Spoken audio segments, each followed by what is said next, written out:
great first season under your belt. We're about to get run over here.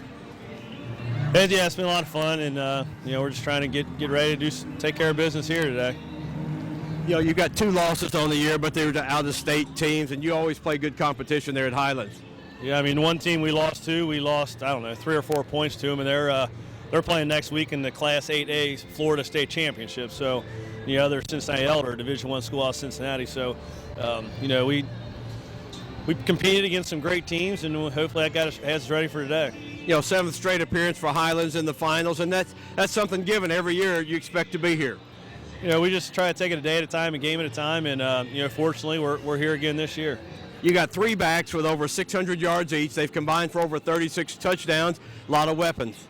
Yeah, and it's been different guys at different times, so they've all stepped up when needed, and they're a very unselfish group. All right, your quarterback, Bo Hodge, boy, he's been pretty accurate all season long. Yeah, I mean, he works hard. He's a talent, and that's who's got us here. We're going to have to ride him one more time. And you've got a special receiver he likes to throw to, 87 receptions. Yeah, he's really come a long way. He's fast, but he's turned into a fast guy he used to be a fast guy that could catch. Now he's a great receiver that's fast. All right, what do you know about Owensboro and Coach Joe Prince's team? They've got a lot of speed on the perimeter, and they got a lot of size up front. It's a tricky combination for us to deal with, but we're going to do what we can do to try to contain them. All right, for Highlands to win a state championship today would be because of? Execution. It's always because of execution, so that's what we got to focus on. All right, congratulations. Good luck. Thank you. All right, that's Coach Brian Weinrich of Highlands. His team gets ready to take on Owensboro. We'll come back with more pregame activities on the Russell Athletic KHSAA Commonwealth Gridiron Bowl.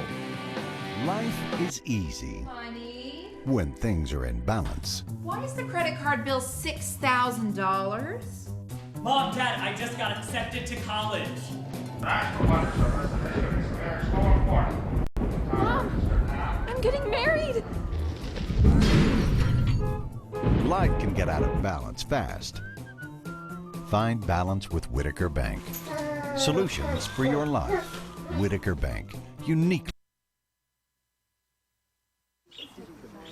Hey, great party. Oh, thanks. Here you go. 1 hamburger, medium well. This is well done. No. That's medium well. What? Are you calling me a liar?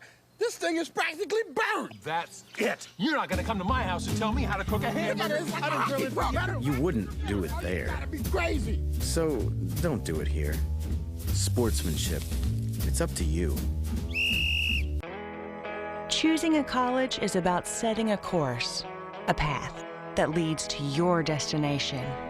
At EKU, the adventure is what lies in between.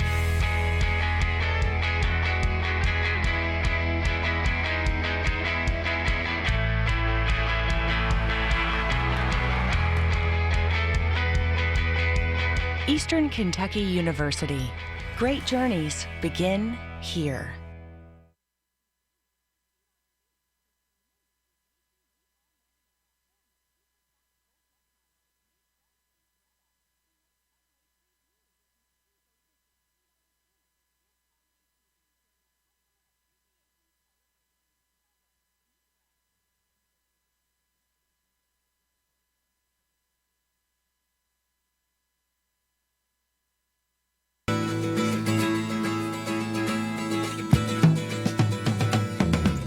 Owensboro Coach Joe Prince comes in 12-2. Your only 2 losses, you lose to Bowling Green by 8, and then Henderson County kind of put it to you that game. Yeah, we had to take a little air out of our head, and they did a good job of doing that. And it forced us to do some things and make some changes, and we got refocused, and we've had a nice run. What a special week. Make Sports Center top 10, winning on the last play just to get here. And I know that's a special week for you guys. Yes, it is. And my daughter got married the next day, so it was even more special. We've lived the life of Riley. We won 2 close games, and we're here, and we're just appreciative to be here and be able to still be playing. Owensboro's first time they've been here since 1999 and 2000. It's been a while. It has, and it's big for our community. And we tried to keep everything level this week because it's so big that everybody is continuously coming around and trying to tell us what a great year and good luck and all that. And I've had to close the doors and say, look, leave us alone. Let us next week. We'll come by next week. All right, Highlands, they've been here. It seems like it's every year. What do you tell your team about getting ready for a game against a team like Highlands? Believe it or not, I tell our kids every week, don't worry about who you're playing, worry about ourselves. We'll do what we do. If we do that, we'll be fine. They're just kids like us. They're very talented, and they've won a lot, but last I checked, we won like 711 games. We won a few games, too. So just worry about what we do. Don't worry about Highlands. We'll be fine. For Owensboro to win a state championship today will be because of? We play a clean game. We don't turn the ball over. All right, congratulations. Good luck to you. Thank you. That's Coach Joe Prince of Owensboro. His team 12-2 getting ready to take on Highlands. More pregame activities when we come back to Bowling Green. This is the Russell Athletic KHSAA Commonwealth Gridiron Bowl. I know you young people said to yourselves, I am going to live a purposeful life. And I say to you, during your 4 years of college is a time to enlarge your souls. And the way to enlarge your lives is to so broadcast your life into the lives of others that it will return to you 100-fold.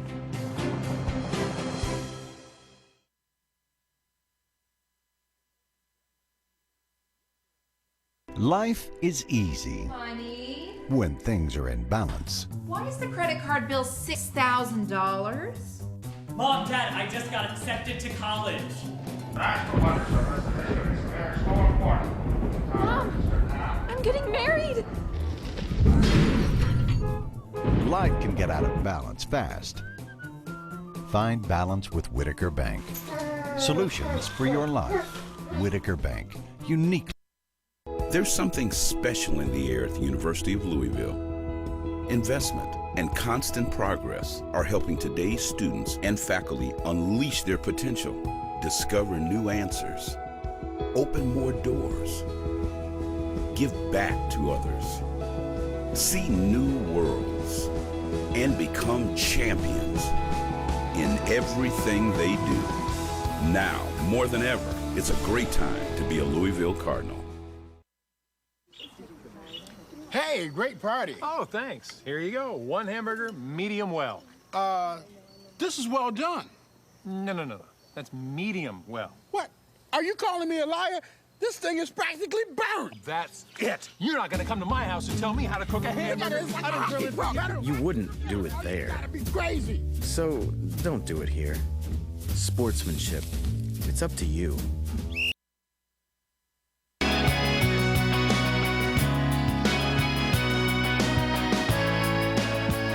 We are still some 4 or 5 minutes away from the start of the 4A state championship between Owensboro and Fort Thomas Highlands. Earlier game today, first one, what a dandy, as Mayfield defeated Williamsburg 28-27 in overtime. That game, Freddie, had more highs and lows. I mean, if you put that on a chart, you got...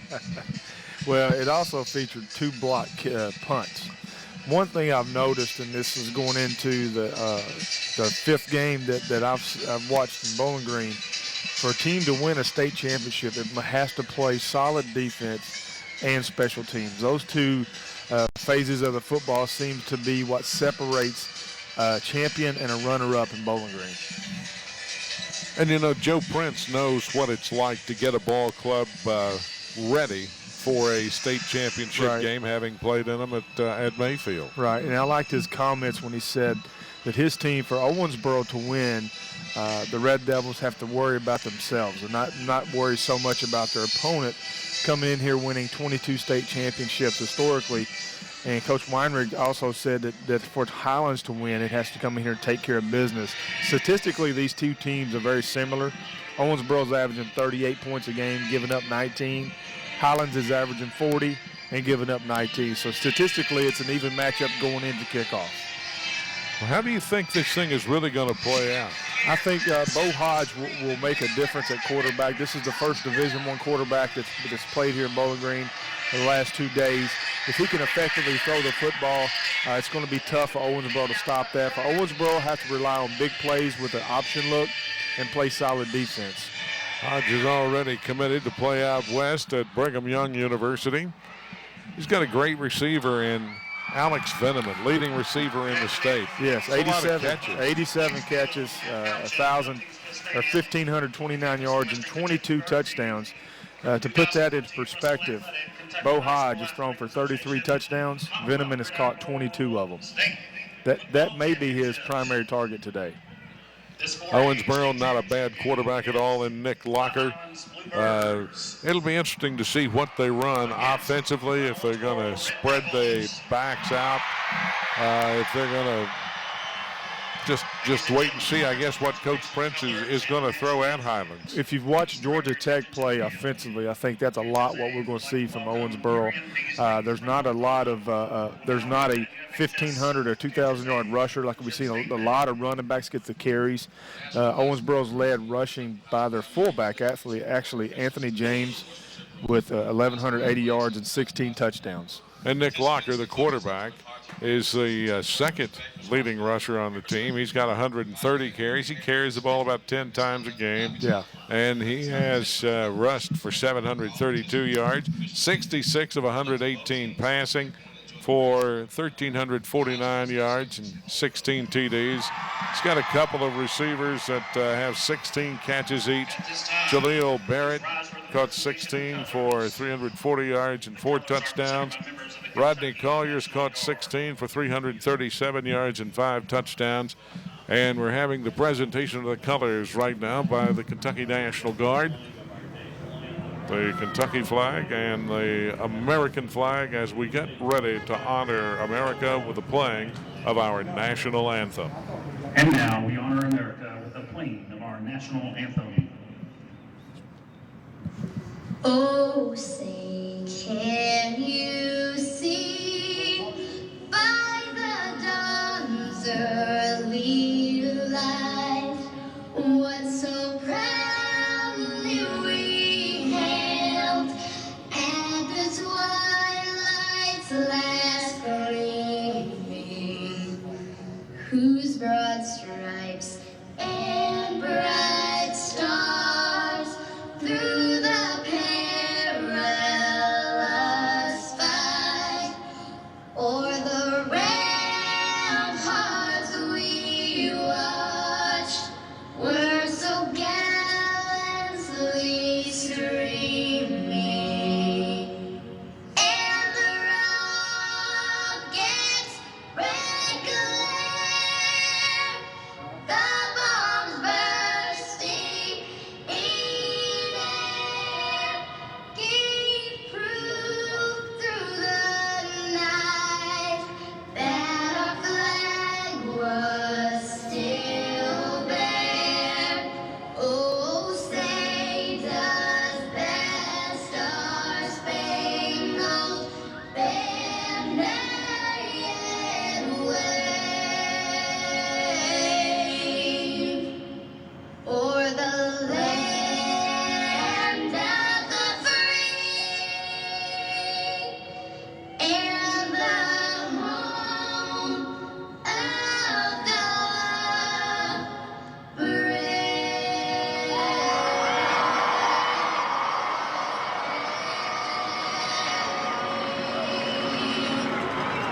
You don't get chills from that I song. tell you, that song is so special to me.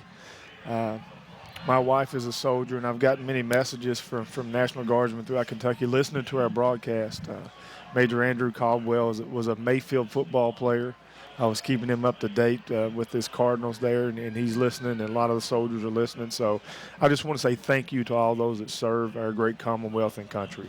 And we thank you for what you do also, Well, brother. thank you very much. It's my honor to see these young soldiers out here.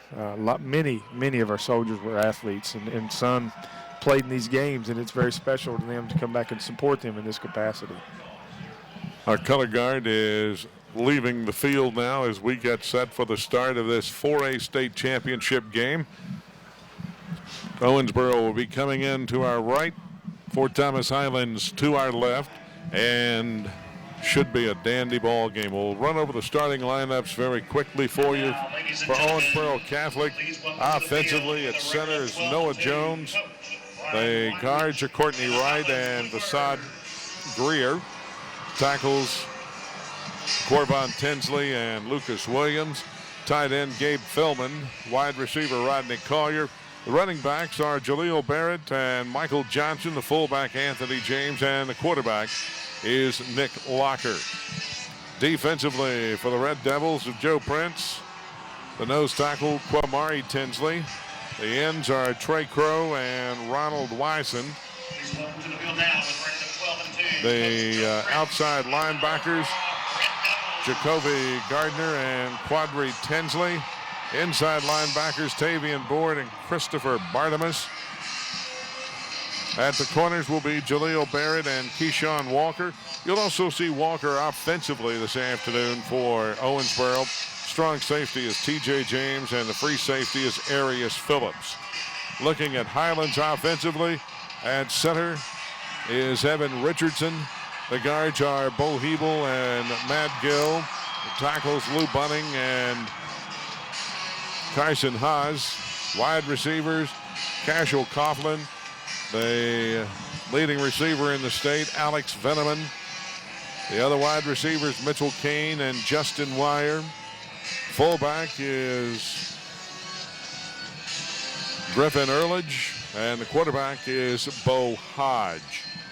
Defensively for Highlands this afternoon, on the three-man front, the ends are DJ Mills and Tyler Robinson. The nose tackle is Daniel Kramer.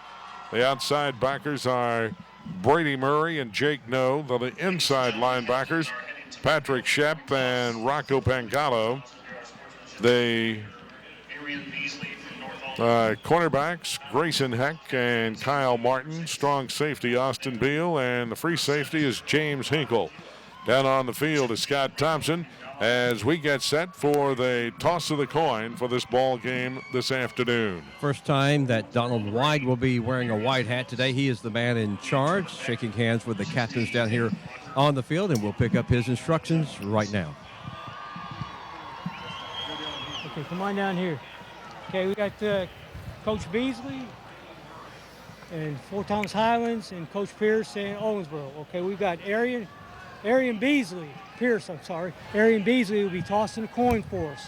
Okay, you're a visiting team forward. You'll be calling the toss. He'll toss it in the air, call it loud enough. He'll catch it and repeat it. And Gotcha. if we drop it, we'll go again. Okay? Go ahead and toss. Tails. Heads and tails. Tails. And you see it? It is a tails. Okay. Yeah, they call tails. You did say tails, didn't you? Yeah. Yeah, he called tails. Yes, sir.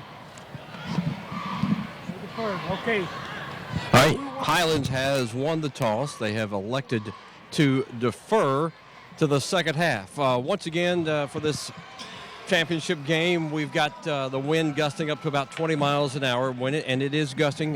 You can feel the presence down here on the field. When it slacks up to about 10 miles an hour, only from the top of the goalpost in the upper bowl area will it come into play, maybe on a high pass, punt, or a high kick. So let's get set for Highlands and Owensboro.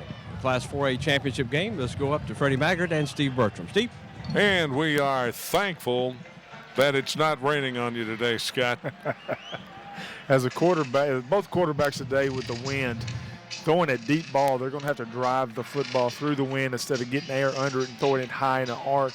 That's when the wind can come into play. So a deep ball, I expect to see them, the quarterbacks drive it through the wind to be successful today. The short passing game shouldn't be any problem, right? No, it should not at all. Not with a high wind, because quarterbacks, they always look at the flags on the goalpost and then the higher flags to see, because a lot of times the wind can be blowing in different direction on the field.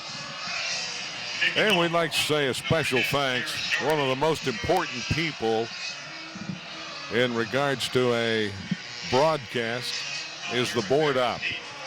Special thanks to Andy Morgan, the board op at WBGN, flagship station here in Bowling Green. We thank you. And we salute you for doing a wonderful job. All right, Fort Thomas Highlands teeing it up. Jared Darty, left-footed kicker with the approach. And it's a squib kick. And Highlands has got it. It can't be advanced. Coming up with it at the 44-yard line for Highlands. It's one of their receivers, Bradley Green. Highlands comes out, looked like either a squib kick or an onside kick. Got a perfect bounce. It was bounced right into Green's hands. It took that high hop over the front line, and he came down and caught it. First down for the Bluebirds. We'll turn our play card over. Hodge, empty backfield. It's got twins right, trips to the left-hand side. Short drop, just fires it out there. Wide open is Veneman. Makes the catch at the 37-38. Veneman, the leading receiver in the state. Highlands going up tempo. Hodge stepped up in the pocket, threw a bullet to Veneman. Very good looking mechanical quarterback for Fort Thomas Highlands. Fires it again out in the flat. Screen for Veneman. Got the catch. First down Highlands to the 29. I think when you watch the Bluebirds play, there's no waste of motion between plays. It's very efficient, almost military operational for Highlands, as they're very, they execute strongly with this fast-paced offense. Hodge running out of the pocket now. He's got a man open across the middle and throws it away. He thought his receiver was going to cut across the middle and gave him the little, hey, come on. Looked like Eric Miller stopped on his route. He was running a post route to the right. Hodge scrambled, pulled up to throw, and Miller stopped on the route. One back this time, and he gets the call. That's Griffin Earledge. Across the 25, positive yardage down to about the 21, 22. Had a shootout last year in the 3A champion or 4A championship. Here we go. Across the middle, big hole there for Earledge. They're just doing what they want offensively right now. Owensboro can't get set, not getting ready. They've got that three-man front again, trying to decide what to do. And again, they give it to Earledge. Cuts it inside the 10 down to about the 8, maybe the 7. Highlands is going with 4 wide receivers and 1 running back, and running the ball right up the middle from the running back to the left of the quarterback from the shotgun snap. They got big splits in the line. Here's a pass out in the side, and it is caught. Good defense that time by Owensboro. Pass complete out there to Chandler New. It's going to bring up third down at about 3. Third down and 3. The knock on the spread offense is how efficient they are in the red zone. We'll see what Highlands does. They give it up the middle, twisting and turning inside to about the 1. It's a first down. He didn't get in the end zone, but he did get a first down. And it's now 1st and goal for the Bluebirds. Nick Kendall is the running back in there now. Twins again each way. And it's going to be Hodge, touchdown, Fort Thomas Highlands. What an efficient drive for Highlands, methodically driving the football down the field with passes, mixing in with runs from the same formation. Shotgun formation, 4 wide receivers and a running back, no waste of motion, no waste of movement. Just a very effective offense from the Bluebirds. Collins scoring late in the game last year to defeat Highlands 37-34. The pace of Highlands looked like it affected Owensboro's defense not being able to set up. Here's a kick by Darty. It's up and through. We have timeout on the field. Fort Thomas Highlands 7, Owensboro nothing. This is the Russell Athletic KHSAA Commonwealth Gridiron Bowl.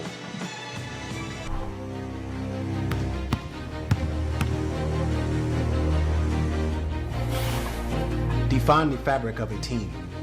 It's not selfish. It's not boastful. It's about many, sewn together to reach one common goal. But in order to win, you must learn to work together.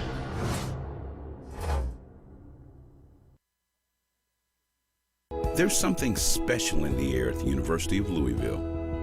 Investment and constant progress are helping today's students and faculty unleash their potential, discover new answers, open more doors, give back to others. See. We'll get an ID in for you here in just a moment, stations.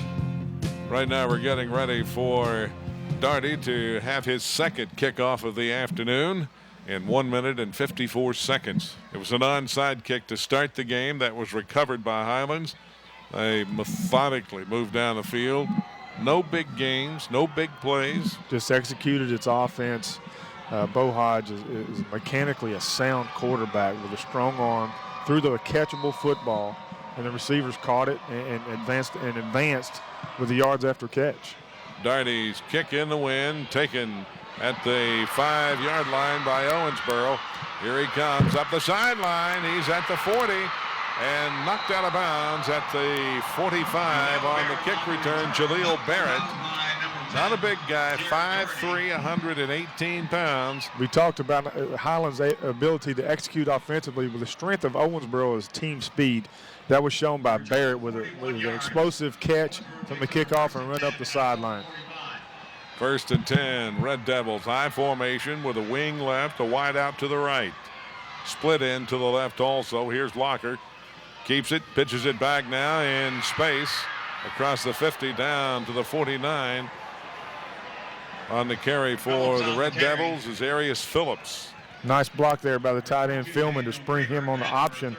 Owensboro with a read option to the left. Nice read by the quarterback. Locker pitched it at the right time, and a nice game for the Red Devils.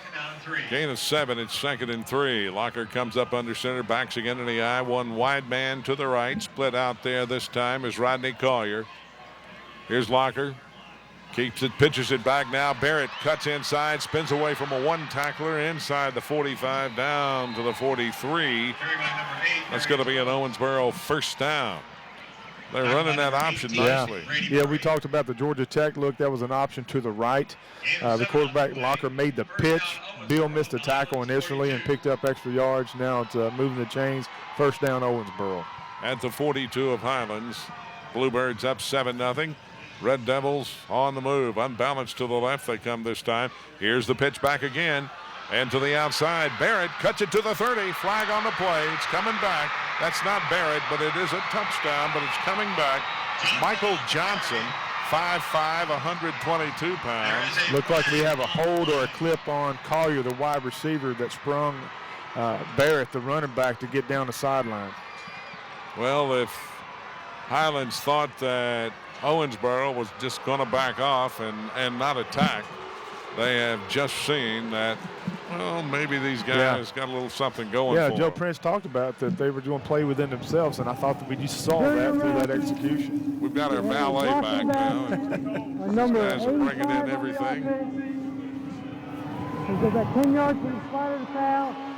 It's first down. I'm sorry, it wasn't Barrett. It was Johnson on the run. Showed nice speed from the option. A lot of times when you're running around the edge and it's that open, there's a hold or a clip involved with a wide receiver or a pulling lineman. It'll be 1st and about 15 now. Penalty marked off from the spot. They go with a double wing set this time and put a man in motion. Here's Locker on the keeper. Locker, he's got to the 20, 15, 10, 5, touchdown. Nobody touched Nick Locker. Hello. Outstanding play by Locker. Stuck it in the fullback's belly, pulled it, followed him through the hole, and he was untouched up the middle. Well, Joe Prince said before the game, we do what we do. That's right. And Owensboro, both teams are executing what they do well. To get to the state championship, you have to be able to execute what you do, more so than what the opponent dictates. And that's what we've watched both offenses do in the first quarter here. Damon Taylor with the point after. Kick is up. It is through the uprights. We got a tie game.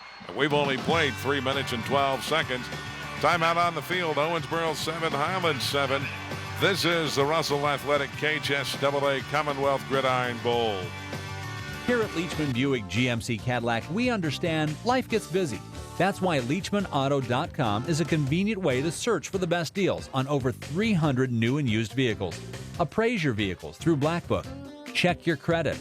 Chat with one of our customer care representatives to get all the information you need to purchase your next dream car, as well as review a complete Carfax history report on the used vehicle of your choice. It's one more way for Leachman Buick GMC Cadillac to serve you better. Life is easy Honey, when things are in balance. why is the credit card bill $6,000? Mom, Dad, I just got accepted to college.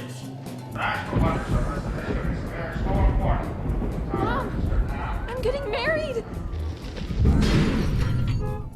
Life can get out of balance fast. Find balance with Whitaker Bank. Solutions for your life. Association.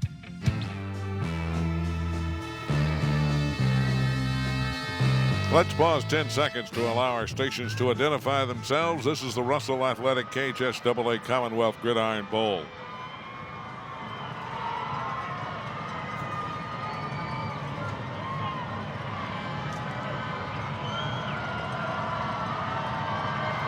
Owensboro kicking off for the first time today.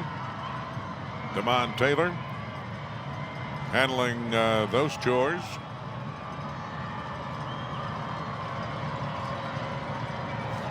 So now the referee says, let's go with, excuse me. High kick with the win. Backing up, Veneman takes it. Here they fake the reverse. Veneman going to the other side. Tripped up. Nice job staying in his lane. Keyshawn Walker. He didn't bite. He stayed right there. Nice play that time on the fake reverse. Disciplined play by Owensboro on special teams, and we saw an example of the speed of Veneman there as he ran the kickoff return. He can move in open space. I think that's something that Highlands is going to go to as he's now going out past the numbers on the left side of the quarterback. There they go with one wide out to the left. Play action. Hodge gets by one man. Nice move. Brought down across the 20 after he picks up about 5. It was a read option by Hodge going to the left side. He had the option to hand the ball off to Earledge or throw the ball to Veneman. They were both covered. He pulled it down and made a run. Did a nice job with it. Gives to his back this time. And it's very close to a first down up to the 29-yard line. Nice skip move by Earledge after he got the handoff. Skipped to the right, picked up extra yards to move the chains. 1st and 10 Highlands. And again, we're seeing this efficiency of this offense. I think he's got enough, and they're going to move the chains. On the play, first down Highlands at its own 29. Hey, we may be doing this all day. Earledge picking up 5 after Hodge picked up 5. Now they've got in the backfield Nick Kendall, 5'10", 175-pound junior. He's to the right of Hot. Twins each way. Hodge back to throw, fires it out in the flat, threw it wide. He did. Of his intended receiver over there, Justin Wire. It's a play-action pass from the shotgun snap. Hodge faked the run, was throwing a simple hitch route. That time his left foot was his mechanics were altered a little bit, and the throw was not accurate. He had a man in the line of sight. He did. With his receiver. It seemed to bother him a little bit. Here they go with a sweep with Kendall. Kendall turns the outside, flags everywhere. That's going to be a hold on Highlands. Back at the 25 is where the flag is thrown. Tackle by James. There was a flag on the play. That's the initial indication. You're hearing coaches up here yelling, holding, he's holding, he's holding. That was a pretty obvious hold by Fort Thomas Highlands. This one's coming back. Picked up 9 on the play, but they're basically going to have a 4-yard loss on the play and then mark off 10 yards. Back to the 15-yard line. They're holding a number 74 offense, from 10 yards, from slide of the foul, repeat, second down. I was holding on the center, Richardson. During the sweep, he held his man, the nose tackle, as the running back went to the right. Marks him back 2nd and 24. Still not an unachievable down by the way Highlands can throw the football. No, they got at least 2 downs to pick up the 24 yards. Hodge rolls out to the left, looks upfield, fires it out there, and it is dropped. Put it in the hands where Veneman can catch it. Good defense by Owensboro, too. He may not have got a hand on the incomplete pass, but he was there to bother Veneman. Yeah, it looked like Phillips had his hands right near Veneman where the catch was going to make. I think he influenced the drop more than just a pure drop by Veneman.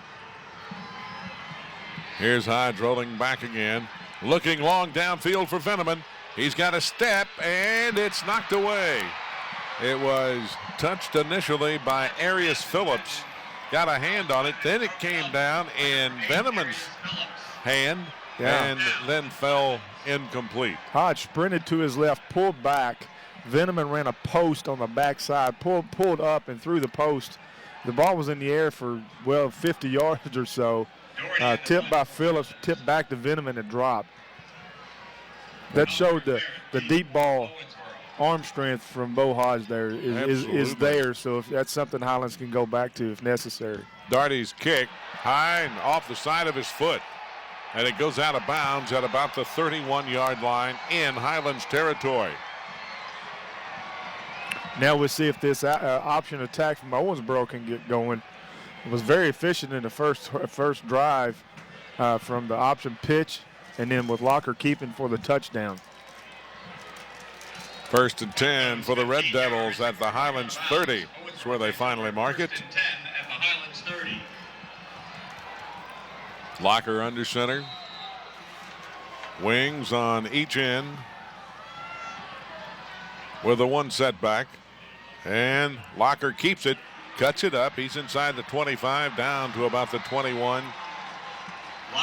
Maybe the 22. Owensboro ran an option to the left side of the field. Locker gave it to, or put the football in the belly. The fullback pulled it. The pitch man was covered, turned up field, and gained 9 yards. If Owensboro can have effective first down through this option attack, it puts Highlands defense in very, very dangerous territory. The setback is Anthony James, 5'3", 140 pounds. Here's a give coming the other way. Juke to the outside and brought down at about the 17. Nice move put on there by Michael Johnson. Yeah, it was a counter play ran by Owensboro. Flo went to the right, handed it off to Johnson, coming left. Made a nice open field move. Got tackled by a shoestring, so that could have been another touchdown. 1st and 10 Owensboro. They're at the 16, outside the 16 of Highlands in a 7-7 game. 6 minutes and 43 seconds. Here's the option. Pitch it back to Barrett. Breaks a tackle, cuts it back to the inside, and gets it down to about the 11. What I'm seeing Owensboro do with this option is they're faking it to the fullback, pulling the quarterback is pulling it, getting the pitch, but Owensboro is getting really good receiver blocking on the edge for that second level running. So when the running backs get it, when Barrett gets it, Johnson's out there making a knockdown block, makes a move, and picks up a few more extra yards. 2nd down and a short 4. Make it a long 4. Again, a slot back or a wing back to each side. Wide man to the left. Locker under center. Puts a man in motion. Gives it to his fullback this time. Still running hard. Here's that big line pushing him forward. It's a scrum. Your running back is Anthony James, 5'3", 138 pounds. Well, we can say for sure that Owensboro is not intimidated playing by Fort Thomas Highlands. They've answered the first punch and they're fighting back. Gave it to the fullback, Johnson, who is the leading rusher James, who is the leading rusher for Owensboro. There's going to be a timeout for a measurement. This is close. I think it's a little bit short. Yeah, it looks like it's going to be about length of the football short, judging by the hash marks. They bring it out. Owensboro sees an advantage at center with Kramer, the nose guard. Jones has a size advantage along with Wright and Greer on the inside there. They're attacking that middle, then pulling the football, and had success with the quarterback running up the middle. Short by the length of the football. Beside Greer, 6'0", 318 pounds. At that right guard. Noah Jones, 5'7", 230. I mean, they're not huge people. And you don't have to be with that option. You just have to get a piece of the defender. Locker's keying at 6'1", 160, a senior.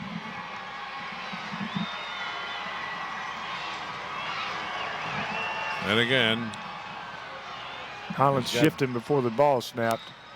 He's got James right behind him. They're stacked to the right side of the field. See if Owensboro adjusts and goes left here. And they do. Touchdown, Owensboro. Yeah. Just a nice hole on the left side. Anthony James. Yeah. Owensboro on top. Highlands over adjusted to the Owensboro's right side. I don't know if Locker called an audible, but there was an open hole there to the left. He gave it to the fullback, and he was touched right at the goal line. Touchdown. Well, I don't have a 40 on my roster. Iman Taylor. Here's the kick. It is up, and it is good. Timeout on the field. 5:33 to go in the first quarter of play. Owensboro 14, Fort Thomas Highlands 7. This is the Russell Athletics KHSAA Commonwealth Gridiron Bowl.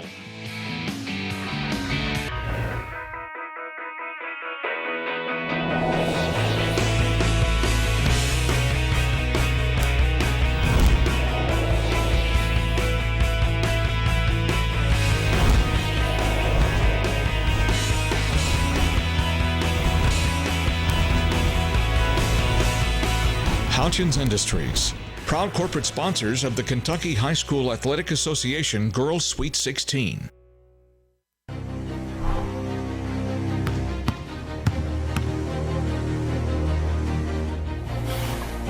Define the fabric of a team. It's not selfish. It's not boastful. It's about many, sewn together to reach one common goal. But in order to win, you must learn to work together.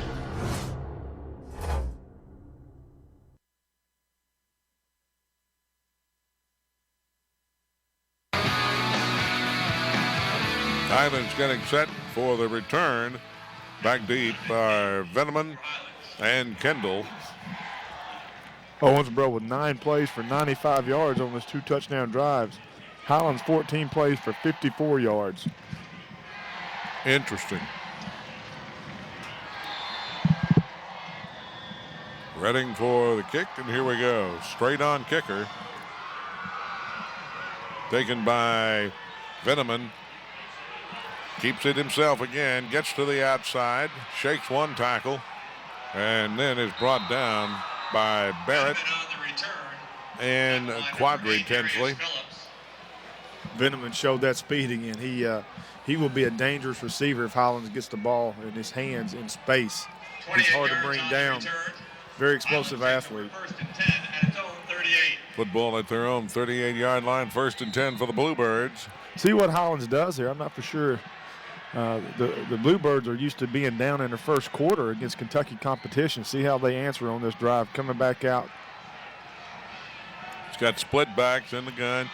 Gives on a counter. Coming across is Kendall, tripped up as he goes across the 40 to about the 41. Coming in for Owensboro was Tavian Board. Highlands comes out with a different looks with two running backs on each side of the quarterback going away from that 4 receiver set. 2nd and 7 for Highlands from its own 41-yard line, trailing 14-7 with 5 minutes to go in the first quarter. Flag on the play. Flag on the play. This is either procedure or encroachment. I couldn't see. I didn't think I see it. I guess it's encroachment where they're being thrown on the Owensboro side of the line.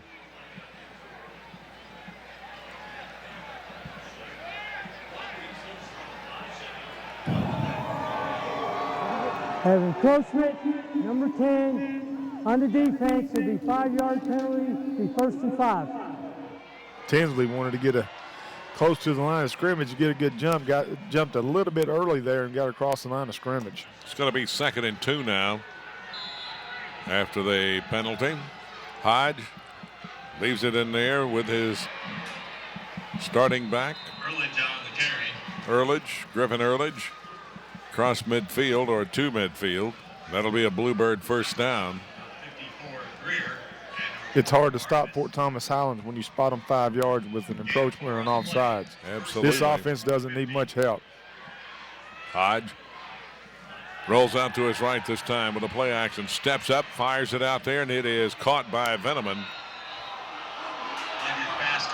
Loose ball. Coming out of there with it was Owensboro. Ball came out. They're saying Veneman was down. Young quarterbacks, if you're watching this on the internet or see it, this is how Hodge shows what you're supposed to do in the pocket to avoid the rush. Steps up perfectly, 2 hands on the football to protect it, steps into his throw for a completion. Second down at about 4. Fumble this time. Who came up with it? He get it back. Boy, that one came up, went up above his head, and came back down to him. Kendall on the carry. Kendall took the handoff, then the ball popped out after he secured the football. It's a great spot on it at the 43-yard line. Here's Hodge giving it once again to Kendall. Runs into a stack of players there on the right side and moves back to his left, and I think probably got enough for a first down. Yeah, Tinsley made the tackle. Kendall got to the line of scrimmage, was hit, bounced off, got a good run after contact, picked up the first down. Kamari Tinsley, nose. Back to throw, Hodge. Now he's being rushed out of the pocket.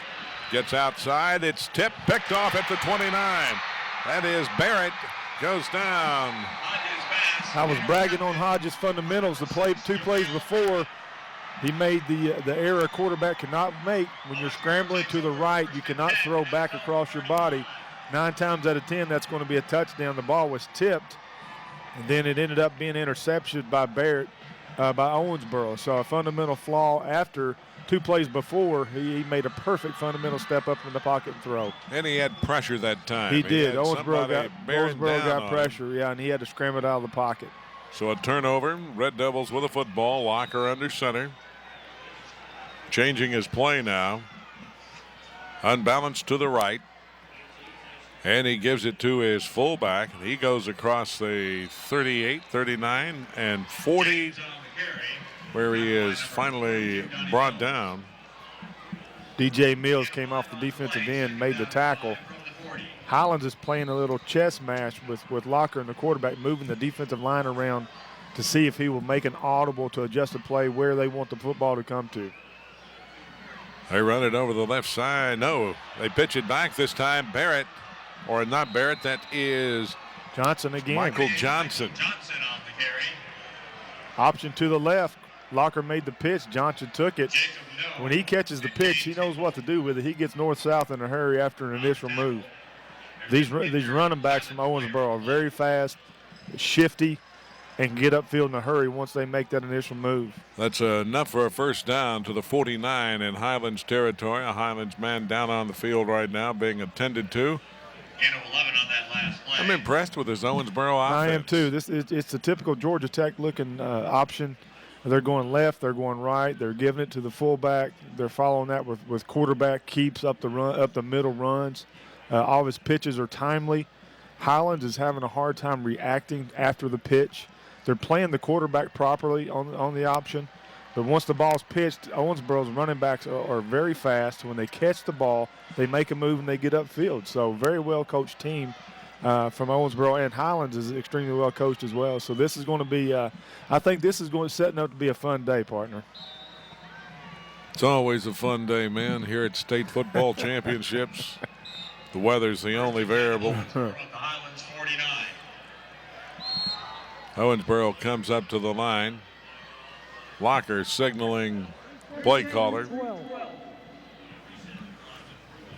They're resetting the clock to 3 minutes and 12 seconds. Putting another 5 seconds on there. One man split out wide to the right this time. That is Collier. And again, they are unbalanced in this set, as they have been the whole time. Give it to the fullback. I'll tell you what, I'm impressed with the hard running that Anthony James, Michael Johnson, Jaleel Barrett. Yeah, they don't 5'3", 5'5", not much 5'3". size, but a lot of heart. This option is so hard when the option is ran effectively and ran to the intent it was designed. It is very hard to stop because there's so many different variables that can happen when the quarterback gets the snap. And Locker is doing a good job. He is. They give on a sweep right this time, and Barrett is hitting the backfield. Highlands smelled out the counter, made a big play there. They drop him back at the 49. It'll be 3rd down and 10. DJ Mills being very active at that defensive end position. Also 4 on the play brings up 3rd down and 10. First defensive play that Highlands has made today on a tackle for loss. Right.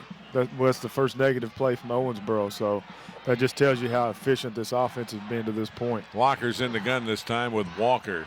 Split out to the right, twins to the left, and a wing to the left. Locker looking for Keyshawn Walker, and he throws it. It hit him in the hands, but he was slipping as he made his turn. It's going to be 4th and 10, and the Highlands defense comes up with its first stop of the day. Walker was outside the numbers, ran an out route. The ball from Locker was a little low, which is okay on the out route, but you get Owensboro in this option in the 3rd and 10. Highlands is in the advantage with the 3rd and 10 for Owensboro. Highlands doesn't trust Locker. He's the punter also. And here's the kick, hits at the 10, and it's going to be down about the 1-yard line. Speed Merchant, Arius Phillips down there to track it down. Great job that time. He just streaked down the right side. He did. He caught the ball bounced once. Phillips catches it down at the 2-yard line. So special teams hurt Owensboro on the first onside kick. This punt was a strong special teams play with the down ball on the 2-yard line. We'll see what Highlands can do. I don't think Highlands offense is at a disadvantage no matter where they are on the field. I agree. So we'll see what if Bo Hodge can get this team going. 1:46 to go in the first quarter. Owensboro leading Fort Thomas Highlands 14-7. 3rd game we've done. And do you realize the score after each first quarter was 14-7? Yeah, that's right. Well, the final scores were 14-7 as well. Hodge in the end zone. Gives it off to his back, Earledge. Gets up to about the 5. Get a little breathing room here for Bo Hodge in this offense. Running Earledge up the middle on the left side again. Earledge gained over 800 yards rushing this year. Tried to draw him off sides that time, but they got back. And again, the give to Earledge to the outside, very close to a first down. It'll depend on the spot. Owensboro man's got to leave the game because a helmet came off. Highlands finding some running room on that left side of the offensive line. Starting with Richardson at center, over to Bunny at the left tackle. Been successful in the shotgun runs to that side of the field. Well, they're going to measure, and I think he's got it probably by the nose of the football. They stretch it out.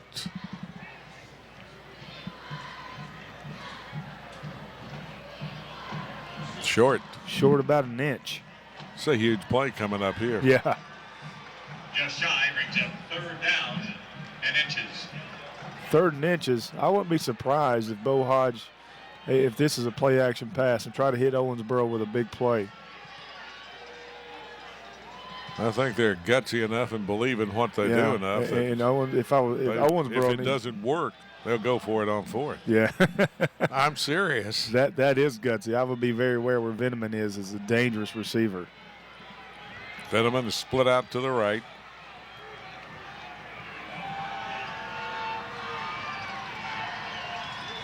Hodge waiting for the whistle from the official. There it is. He's in the gun, and the back hit.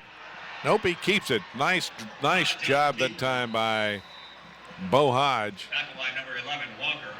Faked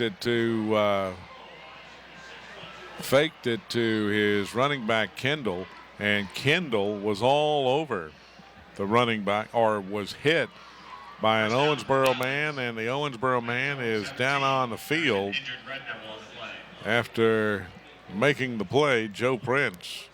Solid run mechanics there by Hodge. Put the ball in, pulled it out, ran to the left for the first down. Who was the injured Owensboro player? I cannot see a number. I want to say, I hate to say names, but Vasad Greer. It's either Vasad Greer or Kumari Tinsley, I believe. We'll wait and see.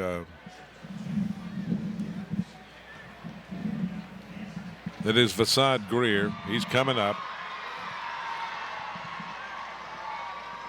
Looks like he got the air knocked out of him. I think he's probably walking out what it okay. was. So he's putting his hands over his head on his helmet right there. Normally that means he's got the air knocked out of him. He should be out back in or a play or two. That's a 17-yard line, 1st and 10 for the Bluebirds. Bo Hodge with a running back to his right. Twins to each side, receiver-wise. Balance line, and Hodge rolls to his right on the play action. Stops, pops, fires it up there. It is caught by Veneman. He steps out of bounds at the 31. Hodge caught the snap, rolled to his right. Veneman went down 10, 15 yards, turned around, and the ball was there on time. Highland spreads these receivers out and really puts the defense in a bad position because they're so spread out. They have to be aware of the run and then try to stop this passing game. Again, they keep the running game part of it. Nice play by Gardner filling the hole there, making the stop on Earledge. He got he got a nice spot out across the 32 to about the 32 and a half. 2nd and 8.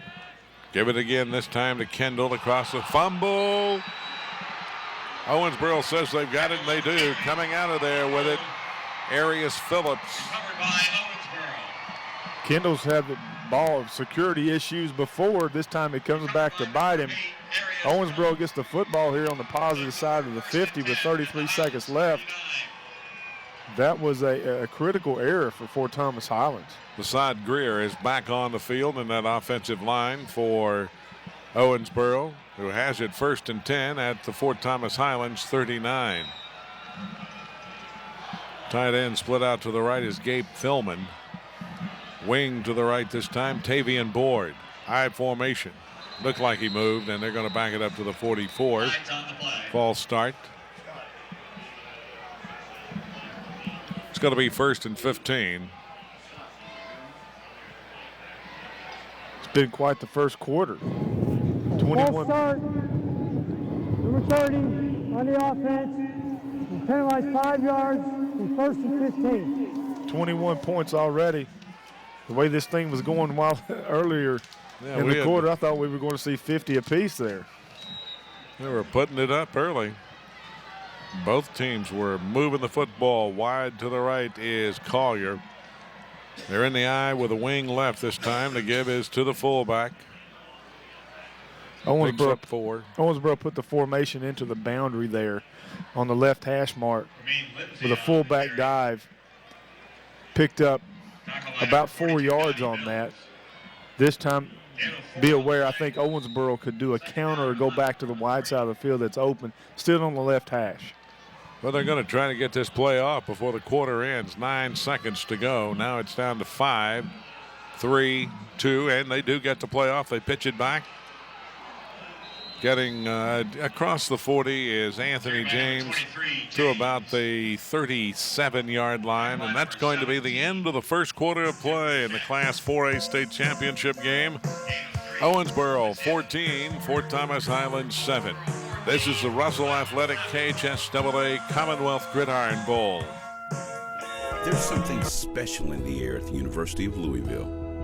Investment and constant progress are helping today's students and faculty unleash their potential, discover new answers, open more doors, give back to others, see new worlds, and become champions in everything they do.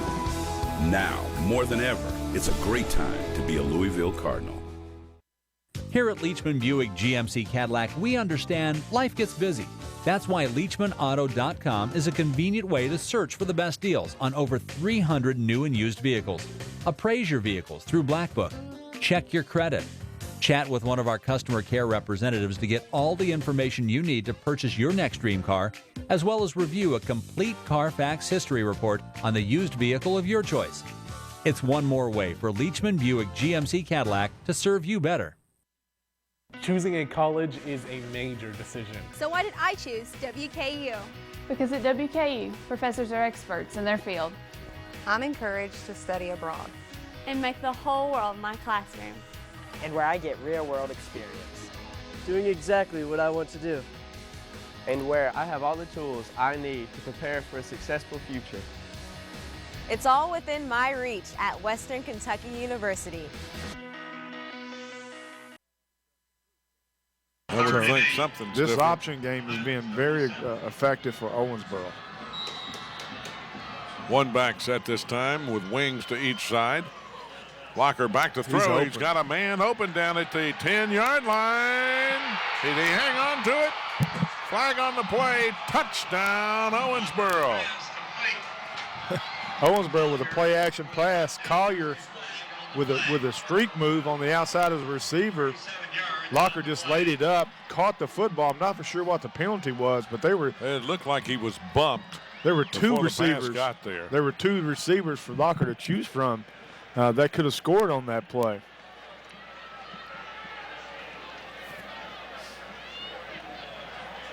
Face mask on Highlands.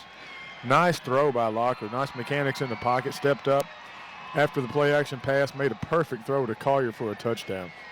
Well, we'll see what we're going to find out from the official right now. Personal foul, face mask on number 88 of the defense. Offense has elected to take the 15 yards on the kickoff. So Owensboro's Apparently going. it occurred in the end zone. Yeah, that's what it looked like. Obviously it was a touchdown. The penalty happened after he caught the play and crossed the plane to the goal line. Devin Taylor on to try the point after. It's up and it is good. Timeout on the field. Owensboro 21, Fort Thomas Highlands 7. This is the Russell Athletic KHSAA Commonwealth Gridiron Bowl. Bowling Green is home to some of Kentucky's top attractions. If you're looking for a trip geared for family-friendly fun, there's no better place to be.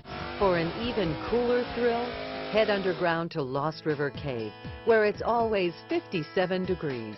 Let your family share the excitement and rich culture of Bowling Green, where there's a new adventure around every curve. Find out more at visitbgky.com. Choosing a college is about setting a course, a path that leads to your destination. At EKU, the adventure is what lies in between.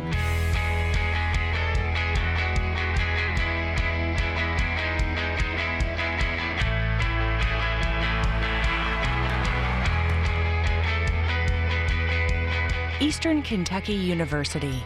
Great journeys begin here.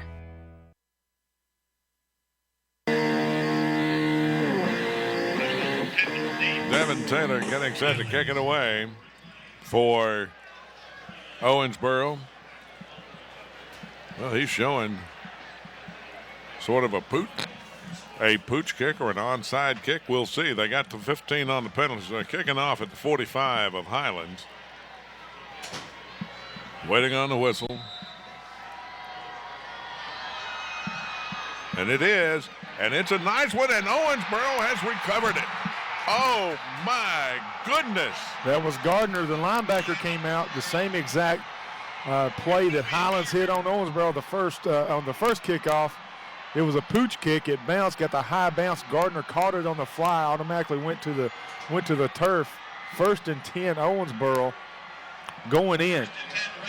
We can call Highlands a dynasty. We can call Highlands a factory. But right now, with all that history and tradition, their backs are against the wall if Owensboro punches this in, even though Highlands is very capable with that offense to come back.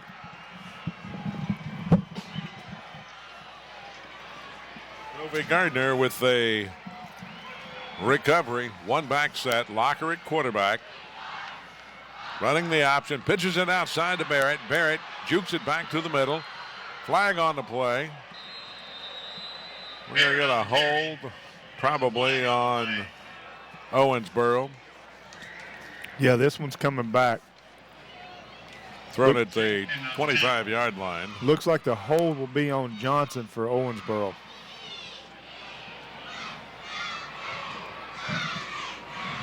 It's just amazing to me Let me tell you, they spotted at the 22-yard line. This could be interesting. Holding number 28. Yeah, on the Johnson. offense. We'll go back 10 yards from the spot of the foul and repeat first down. What Owensboro is doing so effectively with the option, Lockers is putting the ball on the fullback, but after the pitch, the wide receivers and Owensboro linemen are getting downfield and blocking. Their effort right now is exceeding that of Highlands to finish these plays. 1st and 18 from the 35-yard line. Locker under center. He's going to keep it on a quarterback draw, not going much.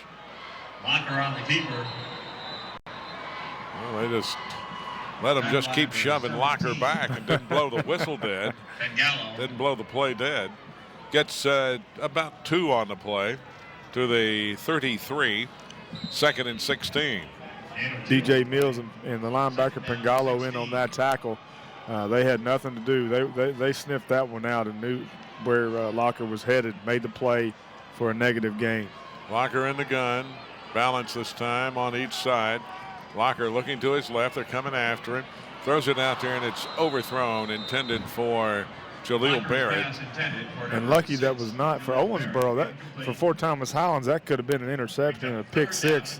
The receiver Barrett missed the football that bounced up, and the Highlands defensive back barely missed that or could have picked it up and gone for the house. Barrett, a 5'3" junior, out there awaiting that pass that time. 5'3". That shows a lot of toughness to be out there and playing like he is at 5'3". We got 2 5'3" guys that are showing up big. A 5'5" guy. That just goes to show you, it don't matter how big you are, it's what you got, the heart that you have on the football field. Owensboro's been a good example of that, but never. If Highlands has the heart of a champion as well. You cannot win 22 state championships and not know how to win here. So I look for them to come back strong. This game is far from over, just now starting the second quarter. Owensboro taking a timeout. That is their first timeout of the afternoon. Joe Prince wanting to make sure they get the right thing in here. It's going to be 3rd down and 16 from the 33-yard line of Fort Thomas Highlands. Highlands squib kicked the opening kickoff, recovered it at the 44 of Owensboro and promptly marched it down the field. Precision like, went ahead 7-0. Owensboro returns the opening or their next kickoff up to near midfield. They go down and score on a long touchdown run by Nick Locker, 47 yards. And then 3.5 minutes later, they come up and score again. Anthony James on an 8-yard run. Owensboro's back out on the field now. They've got trips to the left. I formation. This is a new look that we've not seen from Owensboro with an I formation. Trips to the wide side of the field. The ball's on the right hash mark. Going in. Unbalanced to that side. And now we're ready.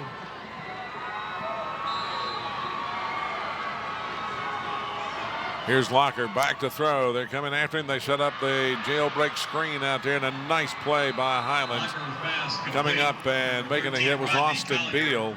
Austin Beal with a solid open field tackle. Very reliable tackle. If he misses that, that's a touchdown. Owensboro, excuse me, from the screen. At the 28-yard line, it's 4th and 11. They're going to go for it.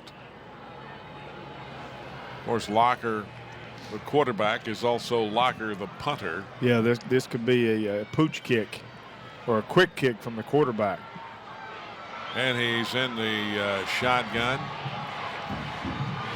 Twins, 3 receivers to the right, and he's going to throw it. Fires it out there, and it is caught inside the 15-yard line. Nice catch by Rodney Collier, one of the taller receivers at 5'10". Collier was on the left side, ran a post corner, came back and caught the football. Just a nice pitch and catch by Owensboro on the sideline. Locker threw it, was either Collier was going to catch it or nobody. Move the chains, 1st and 10 Owensboro. Highlands needs to stop right here. or this game could be hard to come back from. A 4th down conversion, 1 setback.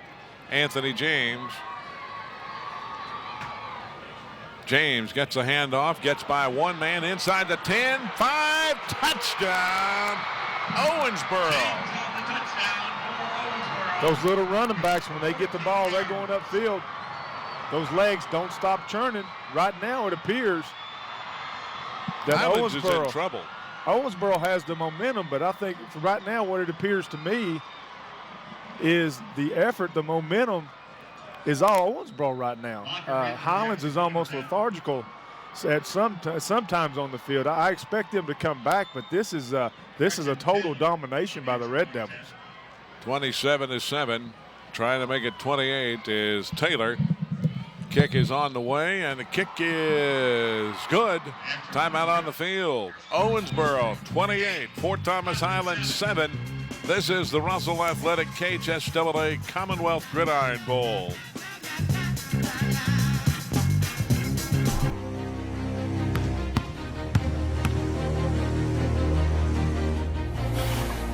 Define the fabric of a team.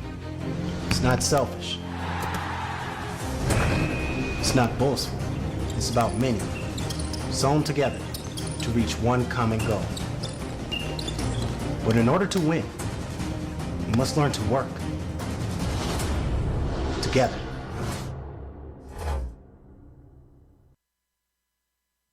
I know you young people said to yourselves, I am going to live a purposeful life.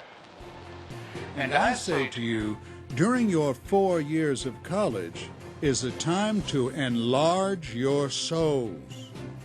And the way to enlarge your lives is to so broadcast your life into the lives of others that it will return to you 100-fold.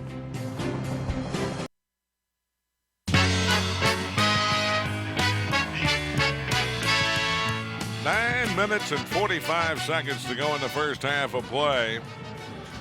It is Owensboro 28, Fort Thomas Highlands 7. Taylor to kick it away.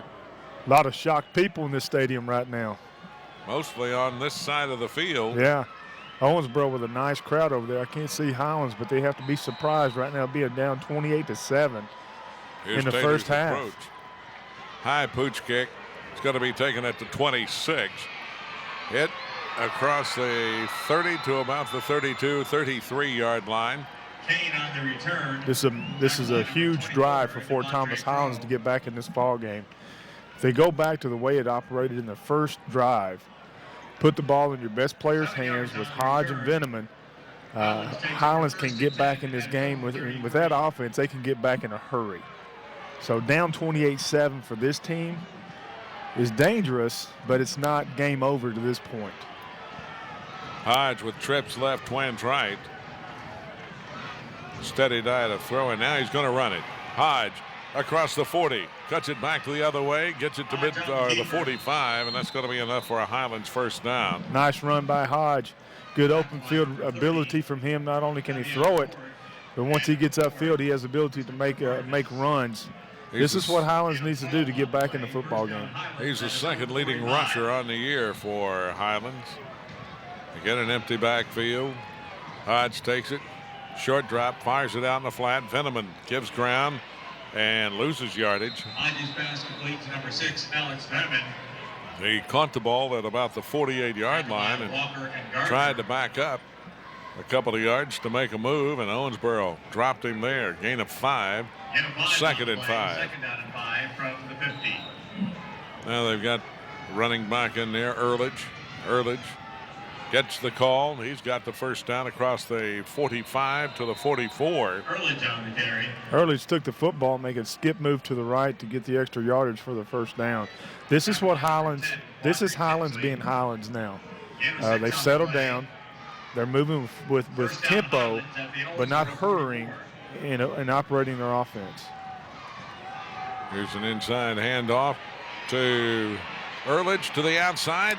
Breaks 2 tackles and gets it down to about the 36-yard line. Looked like he was going to go to the house with that one until they finally got tripped up.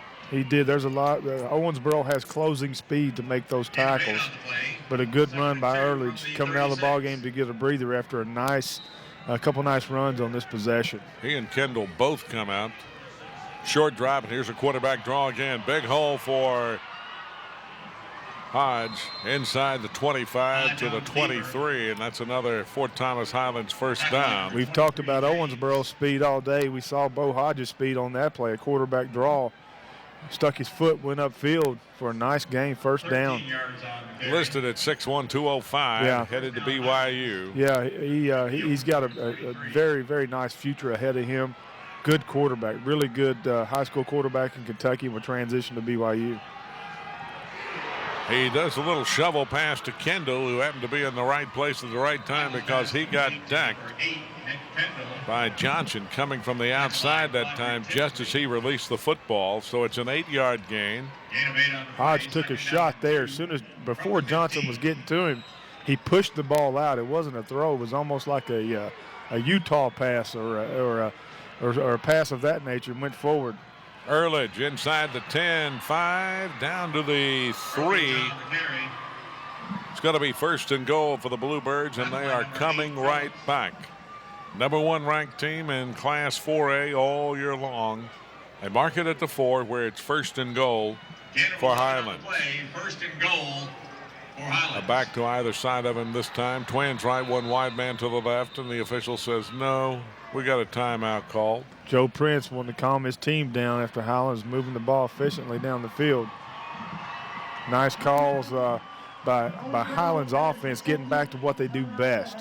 With the football in the hands of Bo Hodge and Veneman and Earledge, playing within their system. They can come back from any score.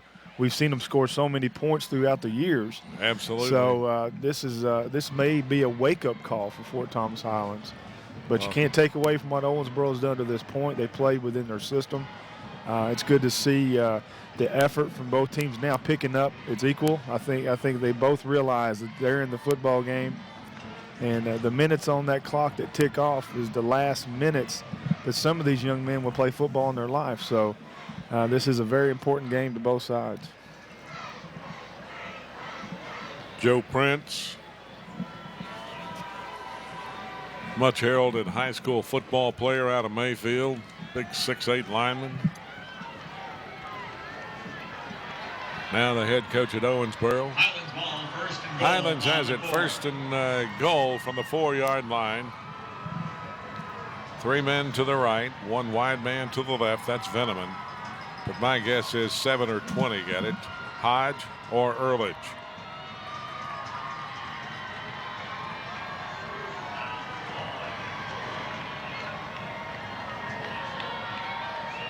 With 7:36 left, Highlands punches this in, gets a stop. They can get back in this and even get this thing closer to even before halftime. Hodge with a keeper, cuts it up, gets down close, did not get in, got to the 1.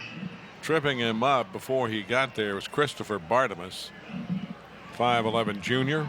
Owensboro's got very active linebackers. Second and goal from the 1. Split backs this time. Kendall left, Earledge right. Hodge is going to run it, and did he get in? No. Hodge on the keeper. It'll be third down and goal. One of the big men for, that was Tinsley, I believe. 81. Brings up third and Lamari goal. Tinsley. Defensive end Wisen came in and finished off the tackle. Third and goal here. Hodge gives to Earledge. He did not get it. Lost maybe a foot. I mean, they pushed him back to the 1. Interesting call here from Highlands to see if they go for it or take the points with a field goal. I think they're going to go for it. I think they're going to prove that they can run the football, but I think it's going to go wide. Hodge sweeping out. Hodge has got room, cuts it back in, touchdown Highlands. They weren't going to run straight ahead, but Hodge did a great job of avoiding a would-be tackle by Tavian Board back there with a nice cutback move in. He's coming back to the sideline, favoring his shoulder. Ooh. He's going towards the bench area. It looks like his right arm is hanging to his side. It may be a stinger. We'll keep a lookout for that for him. He's taking his helmet off with his left hand. That's not always a good sign for a right-handed quarterback. Kick after the touchdown is good by Jared Darty. 6:16 to go in the first half. Timeout on the field. There's something special in the air at the University of Louisville. Investment and constant progress are helping today's students and faculty unleash their potential, discover new answers, open more doors, give back to others, see new worlds, and become champions in everything they do. Now, more than ever, it's a great time to be a Louisville Cardinal. Hey, great party. Oh, thanks. Here you go. One hamburger, medium well. This is well done. No. That's medium well. What? Are you calling me a liar? This thing is practically burned. That's it. You're not gonna come to my house and tell me how to cook a hamburger. You wouldn't do it there. That'd be crazy. So don't do it here. Sportsmanship. It's up to you.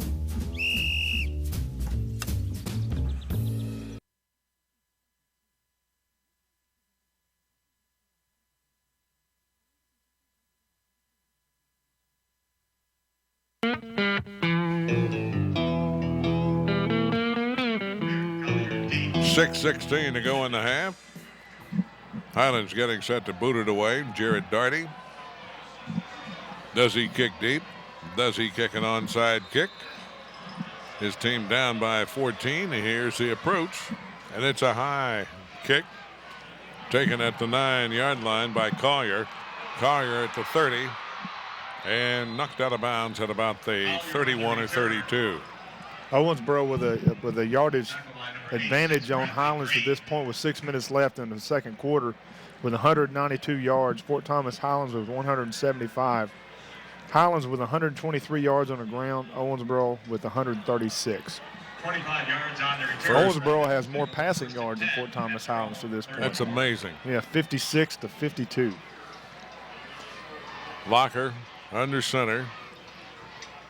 Takes a snap. Keeps it, pitches it out to Barrett, turning the corner. Gets by one man, but not the second. He's going to lose 2 yards. Now we've got a flag coming in there. I think that was a little extracurricular hit from Fort Thomas Highlands. That could be a personal foul.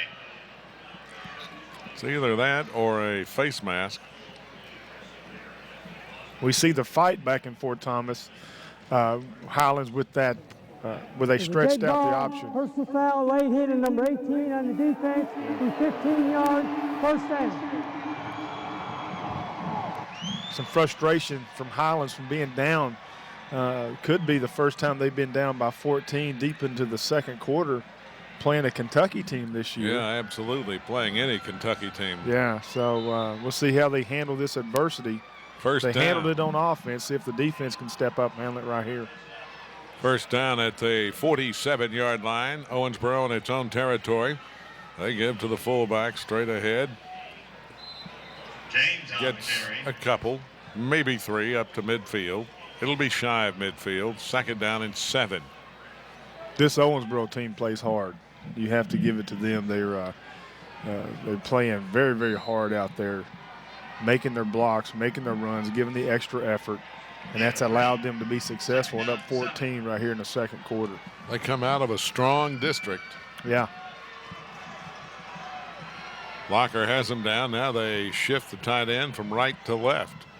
Unbalanced to that side. And they give it off. Quick hitter in there. First down to the 41-yard line. Just a quick hitter that time. That was the fullback, James. He lines up about 2 yards behind the quarterback. When he gets that quick hitter, he gets through the hole in a hurry. The Owensboro offensive line gets a little push, gives him just a seam, and he ended up getting yardage on that for a first down, Owensboro. That's all they're looking for is just a seam. Yeah, just to make, just to move the defensive line just a small bit, and these fast running backs from Owensboro can get up the field. Now they go in motion to the right, or unbalanced to the right, straight ahead give to James. inside the 40. Tackle by 29, Jacob No. Let's pause 10 seconds for station identification. This is the Russell Athletic KHSAA Commonwealth Gridiron Bowl.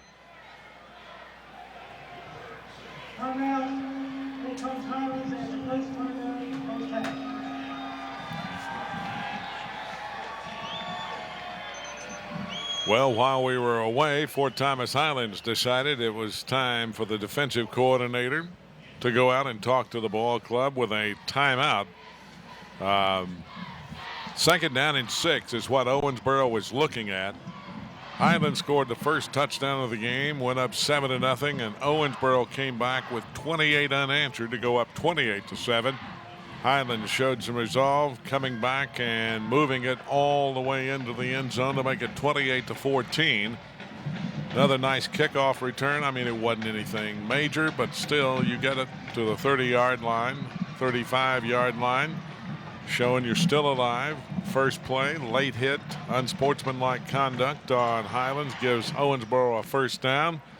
Then they earn a first down, and they have it now second down and 6 from the 37-yard line of Fort Thomas Highlands. And Nick Locker has shown that he can beat the secondary of Highlands. Yeah, he can operate the option run attack, and he's had some nice throws, especially the long touchdown pass earlier in this quarter. But that was a smart timeout by Fort Thomas Highlands to regroup, calm them down, get them refocused, and get them going on their scheme and see if they can make a stop here on 2nd and 6 on the 37. Locker under center. It's a balanced look this time. One back, a wide out to the left. Now they shift the tight end left to right. They put a man in motion. And there's a slant caught at the 25, still on his feet inside the 20 to about the 15. Was a perfect pass. Locker throws it to a spot, and you hear so many college scouts talk about throwing to a spot. Yes, all that was a play-action pass to the right. He faked it, the run to the right, come back through the slant to Collier. Beautiful pass. And just to illustrate the effort and the passion that Owensboro is playing with right now, it took 3 or 4 defenders to get Collier to the ground.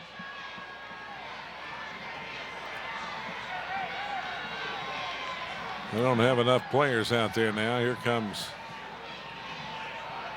Keyshawn Walker splitting out wide to the left.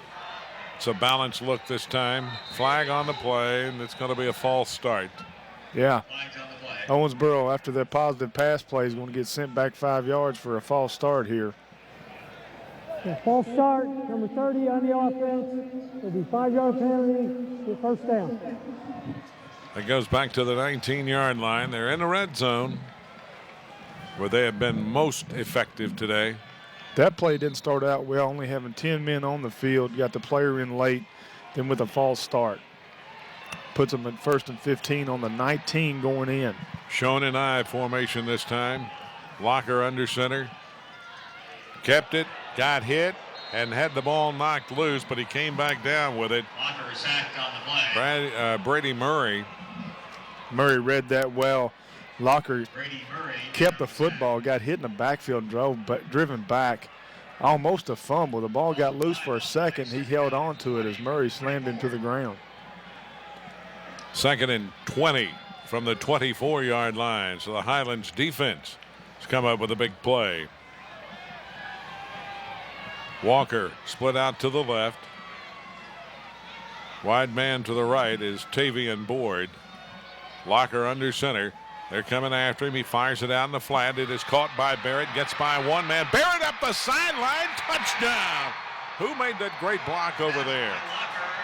Keyshawn Walker. Keyshawn Walker made the block. Barrett made the catch. The pass from Locker turned up. It was just a simple 3-step drop to the left on an out route. A missed tackle with a big block by Walker. Barrett down the sideline. Touchdown Owensboro. Unreal. 34-14. Owensboro on top of Fort Thomas Highlands with 3:10 to go in the first half. Taylor on for the point after. Out of the hold of Locker. It's down. Kick is up, and the kick is good. Timeout on the field. Owensboro 35, Fort Thomas Highlands 14. This is the Russell Athletic KHSAA Commonwealth Gridiron Bowl. What do basketball? College is a major decision. So why did I choose WKU? Because at WKU, professors are experts in their field. I'm encouraged to study abroad and make the whole world my classroom. And where I get real-world experience. Doing exactly what I want to do. And where I have all the tools I need to prepare for a successful future. It's all within my reach at Western Kentucky University. Life is easy Honey, when things are in balance. why is the credit card bill $6,000? Mom, Dad, I just got accepted to college. Mom, I'm getting married. Life can get out of balance fast. Find balance with Whitaker Bank. Solutions for your life. Whitaker Bank. Uniquely.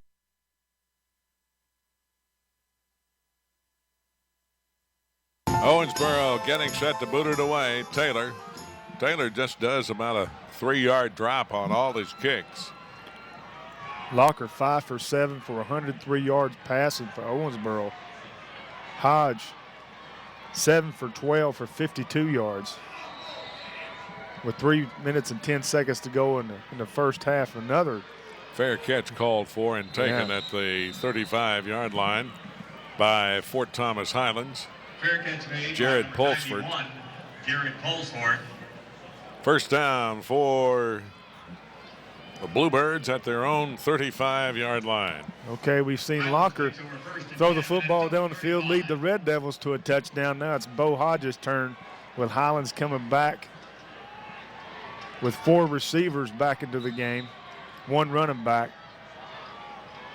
Hodge, plenty of time to throw. Danson throws it out there, got a man wide open at the 40. He's down to the 30 and brought down at the 28-yard line. Mitchell Kane, 5'11", 165-pound junior. Hodge had all day to throw, did a little dancing around there, rotating, and his vision, just like radar, and gunned it down there. First down at the 27. Hodge to Earledge. Nice over the left side. Picks up about 7 or 8 yards. Tackle line number 12, Gardner. 2 plays already, and Highlands is on the 18 of Owensboro going in. Hodge with a beautiful pass up the hash to Kane earlier. He rolls to the right this time, fires it for the end zone, and it is caught. Touchdown for Fort Thomas Highlands by Mitchell Kane with 2:36 to go in the half. That shows you what Highlands is capable of. 3 plays, touchdown, 2 passes from Hodge to Kane, and a run by Earledge, and it's 35-20 with an extra point, be 35-21 Owensboro. But that's how potent and dangerous this Bluebird offense is. Not much you can do against that either. Doherty in for the extra point attempt. Doherty. Point after is good. The extra point is good. It is 35, Owensboro 21, Highlands. You're listening to the Russell Athletic KHSAA Commonwealth Gridiron Bowl.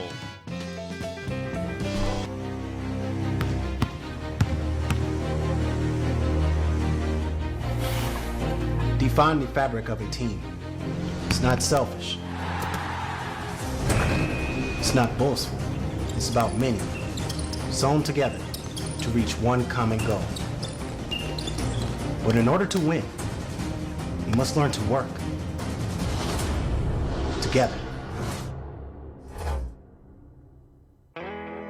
Choosing a college is about setting a course, a path that leads to your destination. At EKU, the adventure is what lies in between.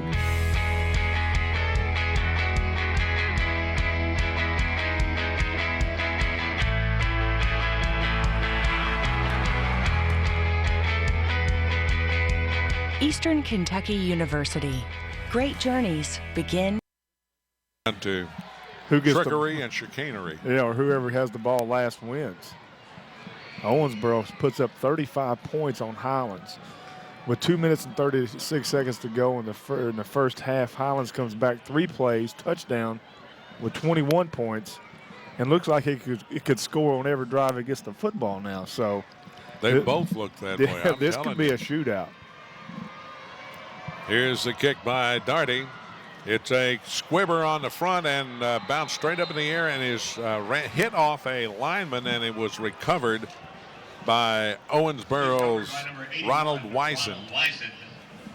That ball went straight up in the air.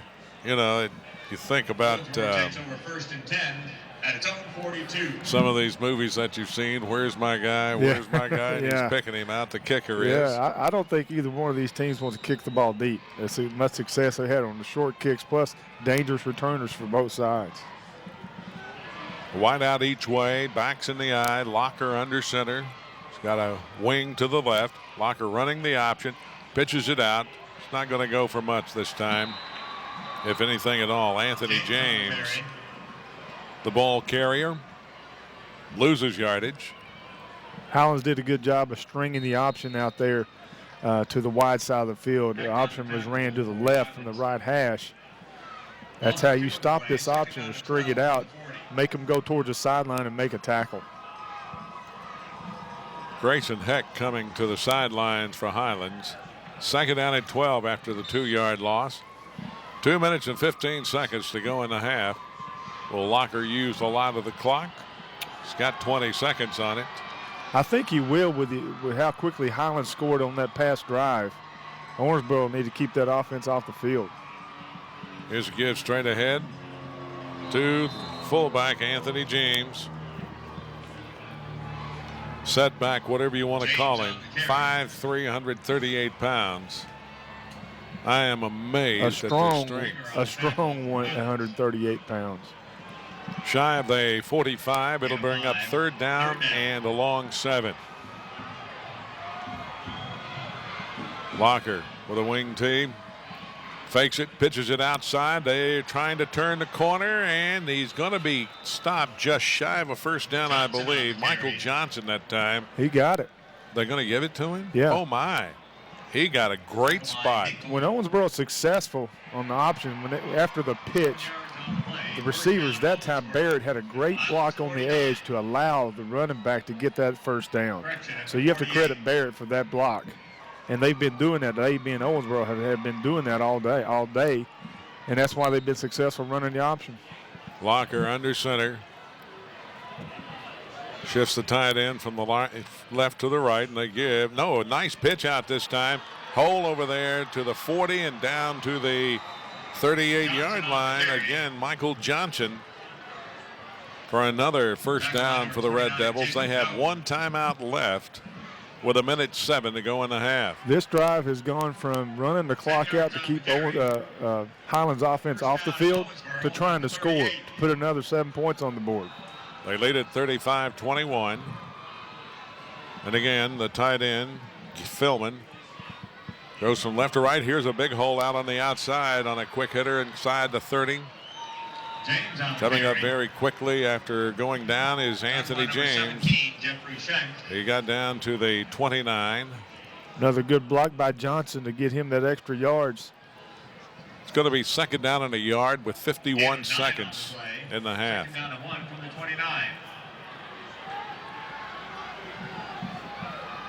Locker under center.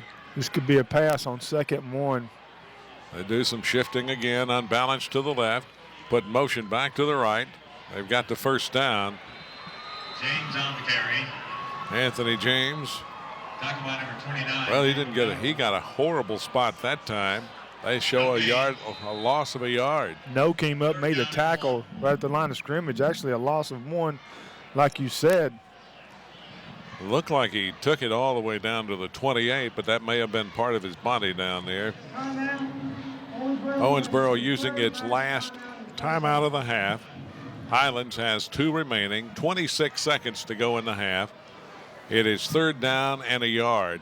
I don't think if Highlands should stop them here, I do not believe they will try to stop the clock. No.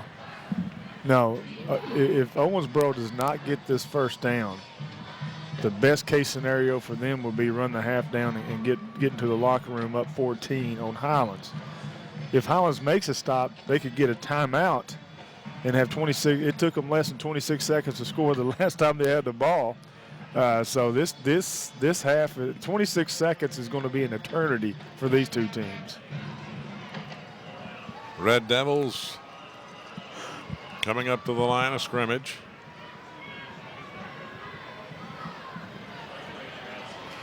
Third down and a yard. Collier's out wide to the left. This is the same formation Owensboro ran when they threw the ball to him the last time. Waiting for the TV timeout to finish up with 26 seconds to go in the half. Owensboro leading Fort Thomas Highlands 35-21. This after Highlands opened the game with an onside kick, a recovery, and a drive of 44 yards to go up 7-0. And again, now it's a balanced line that they have there. Locker back to throw. Nice call. He's open down there at the 5, and that should be a flag.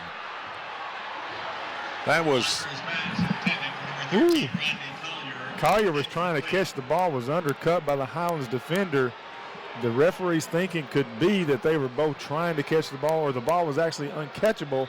It was a little short as Locker threw it short going towards the corner of the end zone. Collier was open momentarily, but the ball didn't get out there to him. 4th and 1. I think Owensboro takes another shot here. 20 seconds to go in the half. Locker has him down.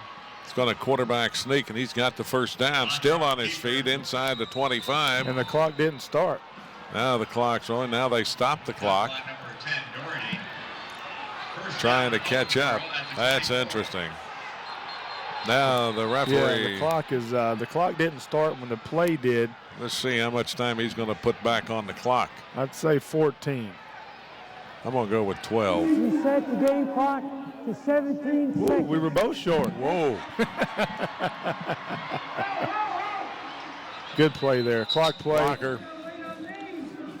Did you hear the referee? Yeah, you're going to wait on me? The referee was yelling at Locker, you have to wait on me to start the ball. That was a comedic moment on the field, and the people in the stands are laughing in the box as well. Referee Donald White showing the white cap is in charge.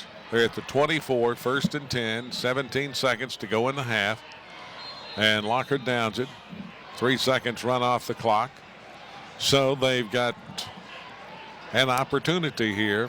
Owensboro can take 2 shots to the end zone, but I wouldn't throw anything over 10 yards short of the end zone unless you can throw it on the outside and the receivers can get out of bounds to kill the clock. A pass play over the middle in high school, I think if the runners or the pass receivers caught and tackled, the half will be over. So it needs to be to the outside and get 2 plays in order to try to score. Highlands has to stop them here. Here's Locker back to throw. Fires for the end zone. Got a man open down there, and the flag is thrown. He had a man open that time, Keyshawn Walker. This is going to be half the distance to the goal, which will take it to the 12. That was actually a smart play by Bradley Green from Fort Thomas Highlands, who was beaten for a touchdown, grabbed the Owensboro receiver for a pass interference, but that was a smart play because he was beaten badly and was going to score on a touchdown pass. The reason it looked like it was overthrown was because he was. That's right. Pass interference on the defense. Number 86 should be half the distance to the goal. Be 1st down. So a very smart play by Highlands and Green to prevent a touchdown. Now Owensboro is going to have to earn it here with 10 seconds. Well, do you throw 1 for the end zone and then maybe try to get a field goal? Yes, I'd at least throw the first one to the end zone or to the sideline. Locker back to throw. Fires it for the end zone. It is caught. Touchdown. Owensboro, Rodney Collier. Locker threw a back shoulder fade to Collier. Had great defense on him, just reached out and caught the ball over top of the defender.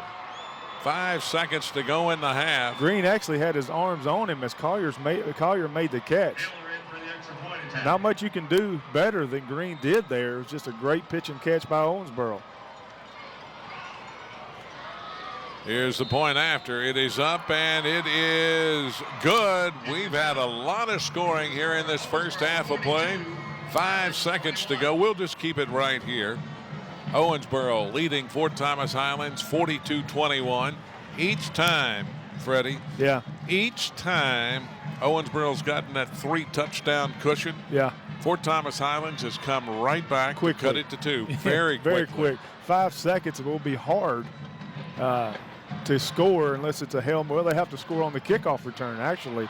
But Owensboro answered when Highlands came back, scored on 3 plays. Looked like the momentum was going back to Highlands. Owensboro answered with a nice drive there and a back shoulder fade throw to Collier. Highlands does get the ball back coming out of halftime, which will help. I'm sure Highlands will calm down during the halftime and realize they're in a football game. They're in a dogfight now. Entering the second half down 42-21, that's a significant disadvantage to come back from. But if any team in Kentucky can, it's Fort Thomas Highlands. With that offense, that tradition, these players are winners. They've been champions all their life, so they know how to come back. So we'll see. It's going to be an interesting second half. It was a great first half. You going to onside kick this? Are you going to squid it? I would kick it on the ground and make them pick it up and chase them around and run this 5 seconds off. Taylor to boot it away. It fell off the tee, and he'll do it again. 5 seconds to go in the first half. Owensboro leading Fort Thomas Highlands 42-21. And they kick it up the left side out of bounds. Now, really? Now with that arm, Bo Hodge can throw it down the field. He can get it from there. He can get it 50 yards. Yeah, in he'll the get air, it 50 60 yards. in the Yeah, air. 60. It'll go down to the 10-yard line. It'll be a nice jump ball situation. Unless Highlands just wants to go into the locker room and just take a knee, I can't really see them doing that. I don't see him doing that. But Hodges. Out of bounds. Offense has expected to take the ball at the 35-yard line to start this series. Hodge needs to be careful. He came out with a shoulder hanging the last time. He's been on the sideline for a while in this cold weather. Not for sure I want my quarterback throwing it 60 yards right now. Hodge in the gun. Ehrlich to his left. He's back to throw. Now he's rolling out of the pocket. Fires it upfield. It is caught. Looking for some place to go. No place to go. Justin Wire makes the catch. Gets down to the 41. Owensboro's Trevor Beck, one of the big guys, 5'7", comes up and makes the stop. And the Mighty Mites of Owensboro, the Red Devils, head to the locker room at halftime of the Class 4A state championship on top in a big way. Your first half score: Owensboro 42, Fort Thomas Highlands 21. Scott Thompson will take us through halftime. This is the Russell Athletic KHSAA Commonwealth Gridiron Bowl. Hey, great party. Oh, thanks. Here you go. 1 hamburger, medium well. This is well done. No. That's medium well. What? Are you calling me a liar? This thing is practically burned. That's it. You're not going to come to my house and tell me how to cook a hamburger. You wouldn't do it there. That'd be crazy. So don't do it here. Sportsmanship. It's up to you.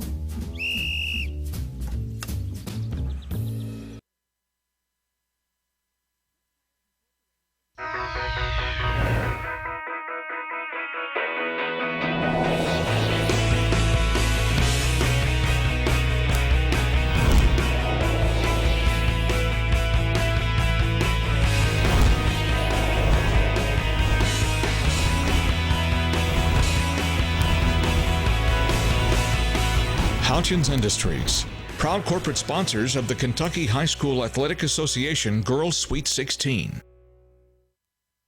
Here at Leachman Buick GMC Cadillac, we understand life gets busy. That's why LeachmanAuto.com is a convenient way to search for the best deals on over 300 new and used vehicles. Appraise your vehicles through Black Book. Check your credit. Chat with one of our customer care representatives to get all the information you need to purchase your next dream car, as well as review a complete Carfax history report on the used vehicle of your choice. It's one more way for Leachman Buick GMC Cadillac. There's something special in the air at the University of Louisville. Investment and constant progress are helping today's students and faculty unleash their potential, discover new answers, open more doors, give back to others, see new worlds, and become champions in everything they do. Now, more than ever, it's a great time to be a Louisville Cardinal.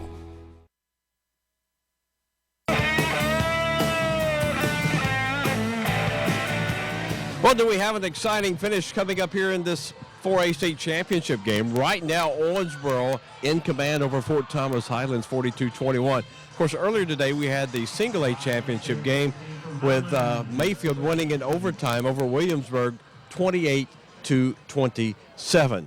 Skip Nickel with Russell Athletic is joining us here down on the field, and just a couple of weeks ago, Russell Athletic says, hey, let's 4 more years. Let's be in Bowling Green through 2018 at the moment, and glad to have Russell Athletic involved with the KHSAA for 4 more years at least in the future.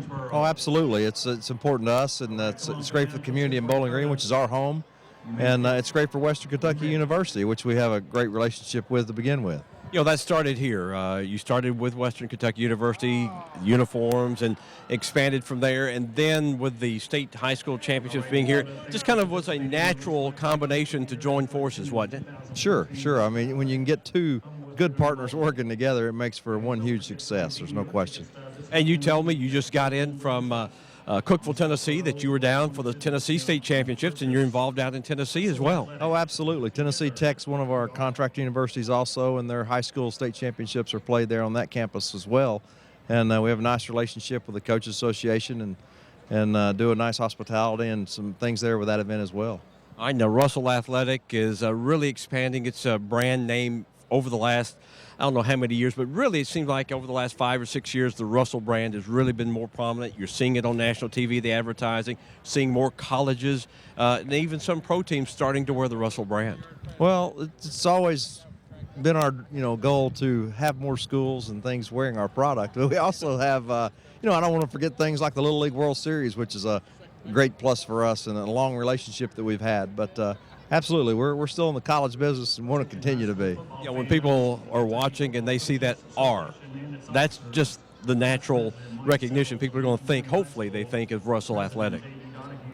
That's what we want. We want them to take that also to the mall and maybe stop by the brand store and or go to your local Walmart. But buy that Russell product. You know, you're in a lot of sporting goods stores and different places. And of course, if you're here in Bowling Green at any point that you're coming, you have a place on Scottsville Road, right across from Greenwood Mall. People can go in and buy exclusive Fruit of the Loom and Russell brand. Sure, it's the Fruit of the Loom brand store. I think we've also got a promotion going here at the games where the fans can go in and get a 20% discount by showing their ticket stub this weekend. So we'd like for people to come out and buy a ticket to go to this and take it back and take a discount out there at the brand shop. You've had good response from your high school football coaches. Once you started, you've converted a lot of coaches to the Russell brand, and I know you've gotten a lot of great feedback. Oh, yeah, they're very supportive. They appreciate, the high school coaches appreciate what we do here.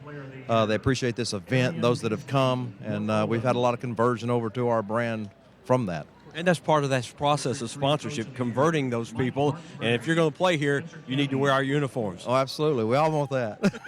All right. You know, and Russell Athletic is involved in not just apparel for players, but you also have just common everyday stuff that people can go buy and wear. Sure, fan gear, a licensed product that they're selling here at the stadium for the state championship. But absolutely, you can go to Walmart.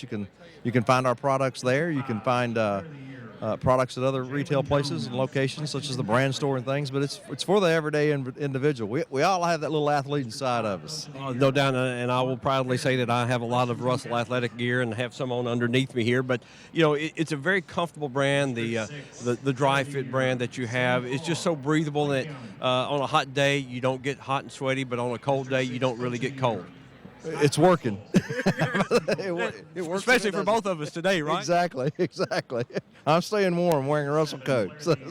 Now, you're telling me you're getting ready to head out tomorrow to the baseball winter meetings out in San Diego, California. So what's the weather like out there? What are you going to be wearing Russell-wise? A lot lighter parka. Yeah, a sport coat instead of a parka. How about that? Yeah, and Russell Athletic is growing in the minor leagues. You're seeing a lot of minor league teams wearing the Russell brand. Sure, the local team here, the Hot Rods. We have several Chattanooga Lookouts, some of them that come to mind, and across the country. But minor league baseball is where we've spent a lot of years and continue to try to grow that business as well.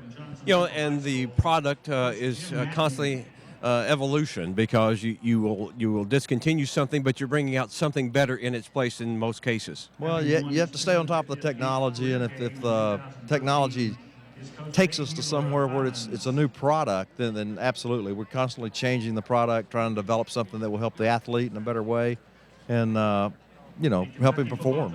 And having everything right here in Bowling Green, you have the Fruit of the Loom people, you have all your Russell people right here together, and that makes it easier to work. And when before, I think some of the Russell people were in Alabama, and then you brought everybody together where you got one big team. It helps. I mean, the resources are fantastic now. I mean, we have many brands on the Fruit of the Loom campus. It allows us resources that we didn't have when we were all split apart. So it's like maybe one big family.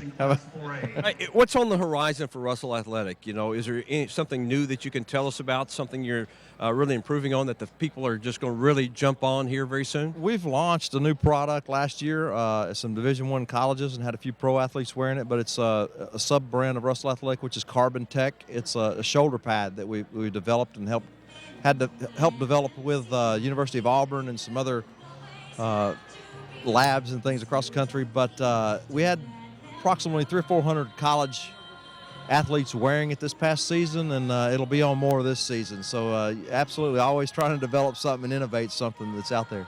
And you've gone a lot with the sublimatable uniforms, something people may not really realize, but it's a little bit different process, but it's a little bit more efficient process than maybe the normal screen printing. Much more efficient. It also allows us to more customize to the individual school or athlete. All right, and also you can do those not really camo uniforms, but a camo-like where you can integrate the colors. Sure, and we have that for military games. It's important, very important to most campuses, and we try to do those at military games and things across the country as well. All right, well, have a safe trip to San Diego, and we won't look for your name on the trade wire. Thank you. I appreciate you, Skip. All right, Skip Nickel with Russell Athletic joining us here at halftime. They are the corporate sponsor of the Russell Athletic Commonwealth Gridiron Bowl here in Bowling Green for 4 more years through 2018. It's halftime of the 4A state championship game. Owensboro 42, Highlands 21. More halftime activities when we return on the Russell Athletic Commonwealth Gridiron Bowl.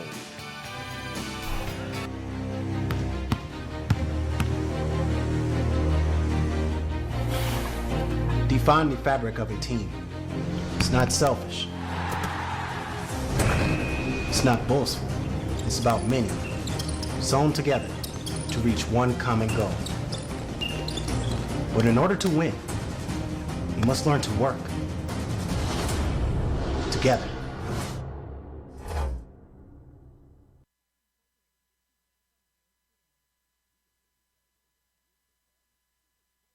Life is easy Honey, when things are in balance. why is the credit card bill $6,000? Mom, Dad, I just got accepted to college. Mom, I'm getting married. Life can get out of balance fast. Find balance with Whitaker Bank. Solutions for your life. Whitaker Bank. Unique. Hey, great party. Oh, thanks. Here you go. 1 hamburger, medium well. This is well done. No. That's medium well. What? Are you calling me a liar? This thing is practically burned. That's it. You're not gonna come to my house and tell me how to cook a hamburger. I don't feel it. You wouldn't do it there. Gotta be crazy. So don't do it here. Sportsmanship. It's up to you.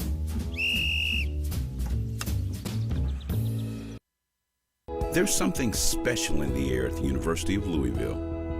Investment and constant progress are helping today's students and faculty unleash their potential, discover new answers, open more doors, give back to others, see new worlds, and become champions in everything they do. Now, more than ever, it's a great time to be a Louisville Cardinal.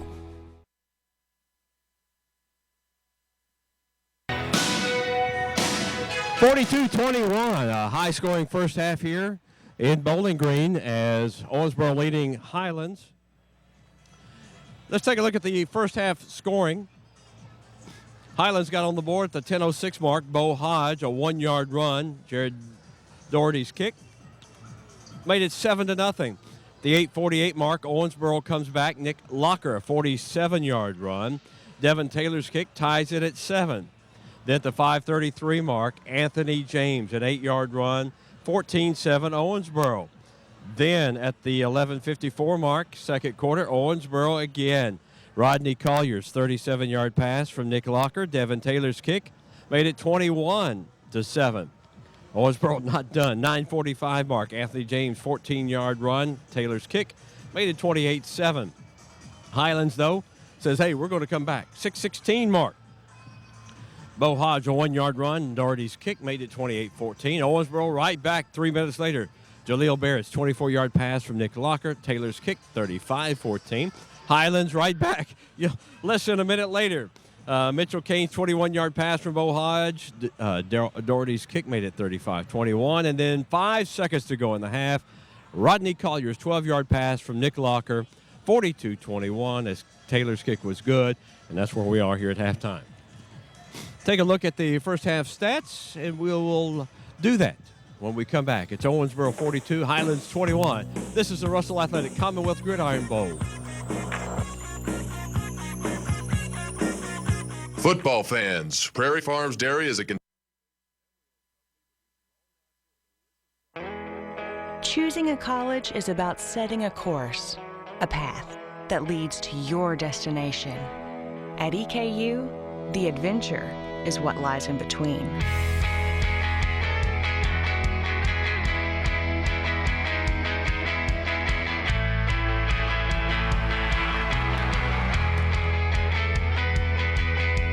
Eastern Kentucky University.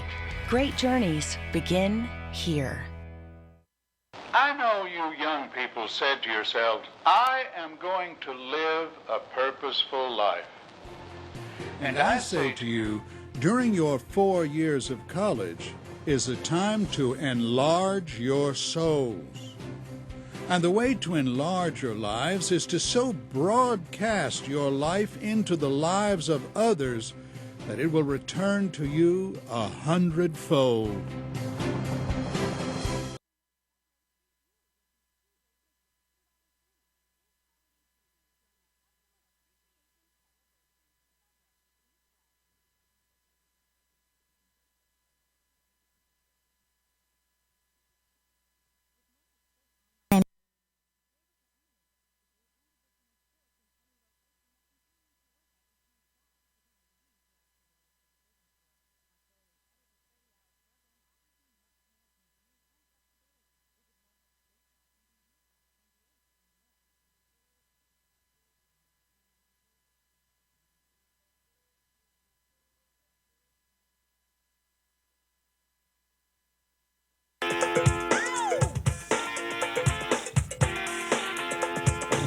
Welcome back to Bowling Green. Scott Thompson with you at halftime. Thanks so much to Skip Nickel. Russell Athletic spending a lot of time with us and talking about the Russell Athletic brand and what they're doing here on the campus of WKU all across the nation, but more importantly, as a title sponsor here in Bowling Green of the Commonwealth Gridiron Bowl. Individually in the first half, team stats, Highlands had 15 first downs, Owensboro 17. Highlands 26 carries, 129 net rushing yards. Owensboro 30 carries, 179 yards. Passing-wise, Highlands 10 of 15, 1 interception, 135 yards. Owensboro 6 of 10 for 115 yards. So Highlands with 264 yards in the first half. Owensboro just 294, so just 30 more yards of offense by Owensboro, but they lead by 3 scores. Griffin Earledge, 13 carries, 74 yards for Highlands. Owensboro is being led by Nick Locker with 58 yards on 5 carries. Anthony James, 12 carries, 56 yards. So we told you about the passing there. Alex Veneman, the leading receiver in the state, has 5 catches leading the way for Highlands. Rodney Collier also with 5 for Owensboro. Punting-wise, Jared Doherty of Highlands, just 1 punt, only 15 yards. Nick Locker for Owensboro, just 1 punt for 47 yards. So when you got all these points, there's not much time to punt the ball around. We're going to come back with second half action here as we've got this one and then one more state championship go, the 6A, coming up later tonight, Trinity and Dixie Heights. Stay tuned as Steve Bertram, Freddie Maggard will have it. Owensboro 42, Highlands 21. This is the Russell Athletic Commonwealth Gridiron Bowl.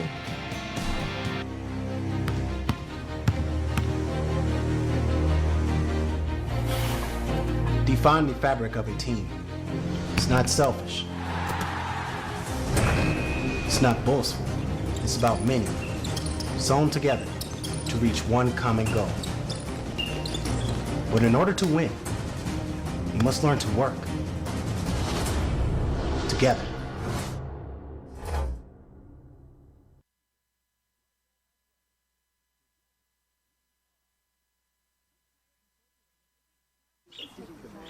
Hey, great party. Oh, thanks. Here you go. 1 hamburger, medium well.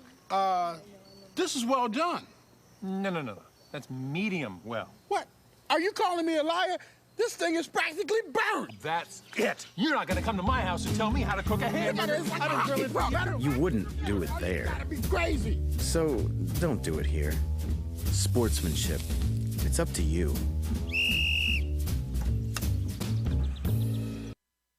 Life is easy Honey, when things are in balance. why is the credit card bill $6,000? Mom, Dad, I just got accepted to college. Mom, I'm getting married. Life can get out of balance fast. Find balance with Whitaker Bank. Solutions for your life. Whitaker Bank. Unique.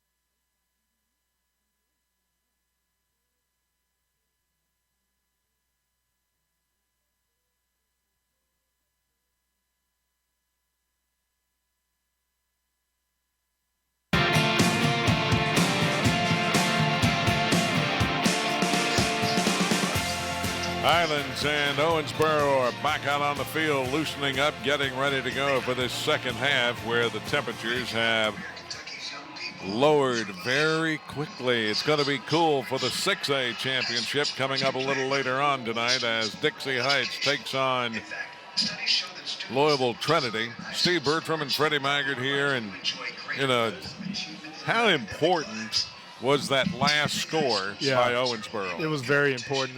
That drive could have gone a couple ways. Owensboro could have just ran the clock out and have been happy with a 35-21 lead going to halftime. Got the penalty there. A couple big plays, got down there, and just a really nice back shoulder fade throw from Locker to Collier for the touchdown with 5 seconds to go. Ended the half. For the first half, Earledge is leading Highlands. Griffin Earledge is leading Highlands, 13 rushes for 74 yards. Alex Veneman is leading, no surprise there, with receptions, 5 for 40 yards. Bo Hodge, a very efficient first half, 10 for 15 with a touchdown interception. Owensboro, Nick Locker had a really strong half, efficient running the option. Threw the ball well, 6 for 9 for 115 yards and 3 touchdowns. Rushing, Locker's also leading Owensboro with 58 yards. So statistically, it's not as lopsided as the scoreboard reads. Defensively, Jacob Noe and Rocco Pangalo leading Highlands with tackles, with Owensboro's Walker and Gardner. But total plays-wise, 41 for Highlands for 264 yards. Owensboro 40 plays for 294. So a 30-yard advantage for a 21-point lead is kind of misleading, but Owensboro dominated that half. They did. They did a lot of things well. Turnovers, Highlands turned it over twice, lost a fumble, had a pass picked off. Fourth down conversions, Highlands 1 of 1. Owensboro 2 of 2. Red zone scores and the chances 100% both teams. Yeah. Highlands 2 of 2, Owensboro 4 of 4. Right. You know, you go looking back, 42 points is a lot of points to give up. You know, I go back to what the coaches said pregame, starting with Owensboro. Coach Joe Prince said his team could worry about Highlands, had to worry about itself, had to play a clean game with no turnovers. Highlands coach talked about taking care of business. Not exactly what they've done to this point, but with another half to play, Coach Weinrich can get his team back into this real quickly with an offense that's capable of scoring, like we saw the drive in the second quarter, 3 plays, touchdown. Bo Hodge, Ehrlich, Veneman, Kane had big first halves. They're going to have to put the football in their hands and let them score points. Owensboro has lost to Highlands twice in state championship games. In 1999, 48-10. In 2000, 48-27. Highlands got beat last year in the finals by Collins, 37-34. Most points they've ever given up in a championship game. They lost to Boyle County in 2003, 44-10. Owensboro would like to better that mark today. Yeah. Highlands has put a bunch of points up also. They put up as many as 56 when they beat Wagner, 56-7 in 98. Highlands gets the ball to start the second half. I think everybody in the stadium knows that it's imperative for the Bluebirds to get points from this drive. If not, Owensboro gets it and scores. This game is starting to become unreachable. If Owensboro can continue to be effective with the option, now, if some reason, well, Highlands, being a well-coached team, makes adjustments to the option, stops it, scores every time it gets, then this game could come down to the wire. So I expect a lot of craziness like we saw in the first half to continue in the second. It can turn on a dime. Taylor's kick, high. Backing up, taking his Veneman at the 7. Looking for running room, gets to the outside, cuts it back to the middle, still on his feet, finally gets across the 20 to the, they'll say his knee went down at about the 20. Nice job by Veneman that time, trying to make something happen. Very elusive player. He's going to have a huge second half for Highlands to compete for this for their 23rd state championship. I'll tell you what, Owensboro has just knocked Highlands back on their heels. Yeah, and Highlands threw the first punch with that first touchdown, and Owensboro has answered. Hodge in the gun, fires it out in the flat, short pass, threw that one right at the ground. Hodge's pass incomplete for Veneman. Second down. Looked like Board and others had that bubble screen red. If he would have caught the ball, if the ball would have been up higher, Owensboro would have had that stretched out. Veneman rolling to the left is Hodge, looking downfield, fires it upfield for Veneman. Did he make the catch? Yes. He did. Yeah. Up at the 32, and that's a first down for the Bluebirds. Hodge, a right-handed quarterback, rolling to the left, dipped his shoulder, which is perfect execution, made the out route to the sideline, which is a tough pass. So that was a nice pitch and catch from the sprint out. Back to throw again. Hodge fires it across the middle, and it's incomplete. Intended across the middle that time for Mitchell Kane, who made 2 big catches late in the first half for the Bluebirds. He got hit pretty hard as the ball got there. It's second down and 10. The 2 safeties, Beck and Phillips, closed on the football. An inside throw for Owensboro. Hodge rolling to his right now. He cuts it back to the left. He's going to run it. Got a nice block by the referee. Cuts it back in the middle. Ball is knocked loose by Jacoby Gardner, but Hodge got back on it. Yeah, he was being chased by the linebacker. Let him into the referee, acted as a shield to get a few more yards. Highlands again loses the football and picks it back up, recovers. Those are going to get dangerous if they start turning it over. First and 10 from the 46. They just do that little inside handoff, pick up a few yards to Griffin Ehrlich. Ehrlich with 5 on the play, maybe 6. Give him 6. It's second and 4. at the 48 of Owensboro. Hodge fires a quick pass out this time, knocked away, still loose. Veneman came up with it, but it's going to be an incomplete pass. Phillips broke on the football, hit the receiver. As Phillips hit him, the ball pops up. Phillips almost intercepts it, and then didn't. Veneman almost caught it and went the other way. So that was a ping pong, or what's that old video game? I know what you're talking about. Yeah, that was one of those games. I'm not touching names. 3rd down and 4. Hodge pump fakes, fires it downfield, deflected. Boy, what a defensive play that time by Arius Phillips coming across in front. Arius Phillips was playing safety on the hash, broke on the corner route to knock the football out of bounds. It was a really nice play by that young man. 4th and 4 at the 48. See if Hodge runs this one.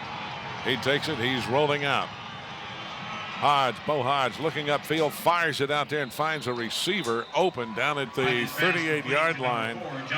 Dangerous throw by Hodge, rolling, scrambling to his right, throws across his body back to the inside of the field for the first down. He does not need to make a habit of doing that. As we saw earlier, he threw an interception like that. Bo Hodge fires it out to Veneman. Veneman gets by one man. The second one behind some blocks down here and takes it down to the 23-yard line for another Highlands first down. Pinball is what I was trying to think of, partner. That's it. There you That's go. exactly what it was. Pinball or Pong or something. And here's the give to the running back, cutting it back to the middle, and he's got a first down to the 12-yard line. Highlands taking the form it took in the first drive of the game, just methodically moving the football down, running its system, executing its offense to perfection right now. Owensboro's back on their heels on the 12-yard line. And they move. Yeah, as soon as I say that, they move. Left Hebel. side. Now they wave the flag off. They're saying the ball wasn't set to play. Ooh. Yeah. What if he had snapped it? Yeah. That was the ruling that the ball wasn't set to play. That's why it was not a offsides. They give it to Earledge. He's inside the Strong run. 10, inside the 5. Flag on the play. See who's going to get this one. There's a flag on the play.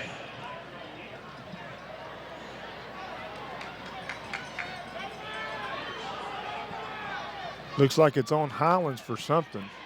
I'm not exactly sure. The side judge threw the flag. Well, that's a sideline warning on Highlands.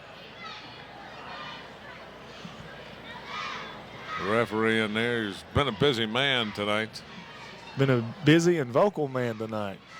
Donald White, the referee, the umpire, Richard Leland Runyon, the linesman, Tommy Edwards, line judge, Kevin Sanford, back judge, Derek Newsom. Done a nice job here so far tonight. Well, they mark off a 5-yard penalty. We have a 5-yard assisting the runner on number 55, White. The 5-yard penalty, still be first down.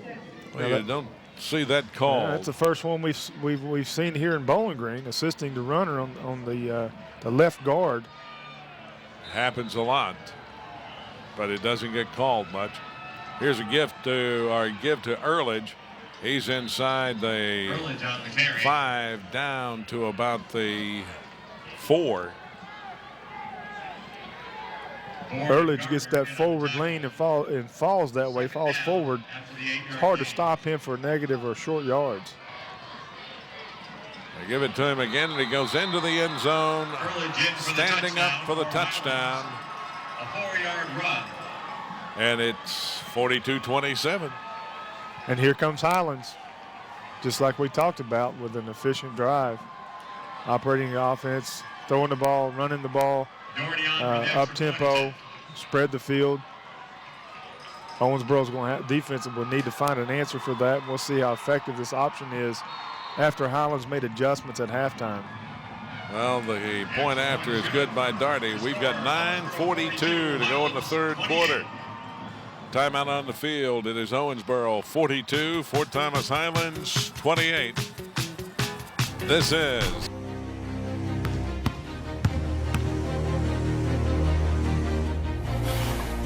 Define the fabric of a team. It's not selfish. It's not boastful. It's about many, sewn together to reach one common goal. But in order to win, you must learn to work together.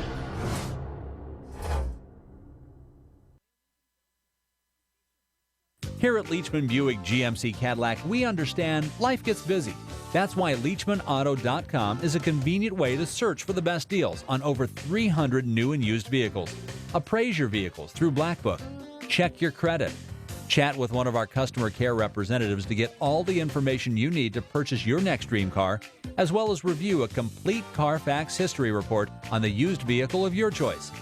It's one more way for Leachman Buick GMC. Important too. This message presented by the Kentucky.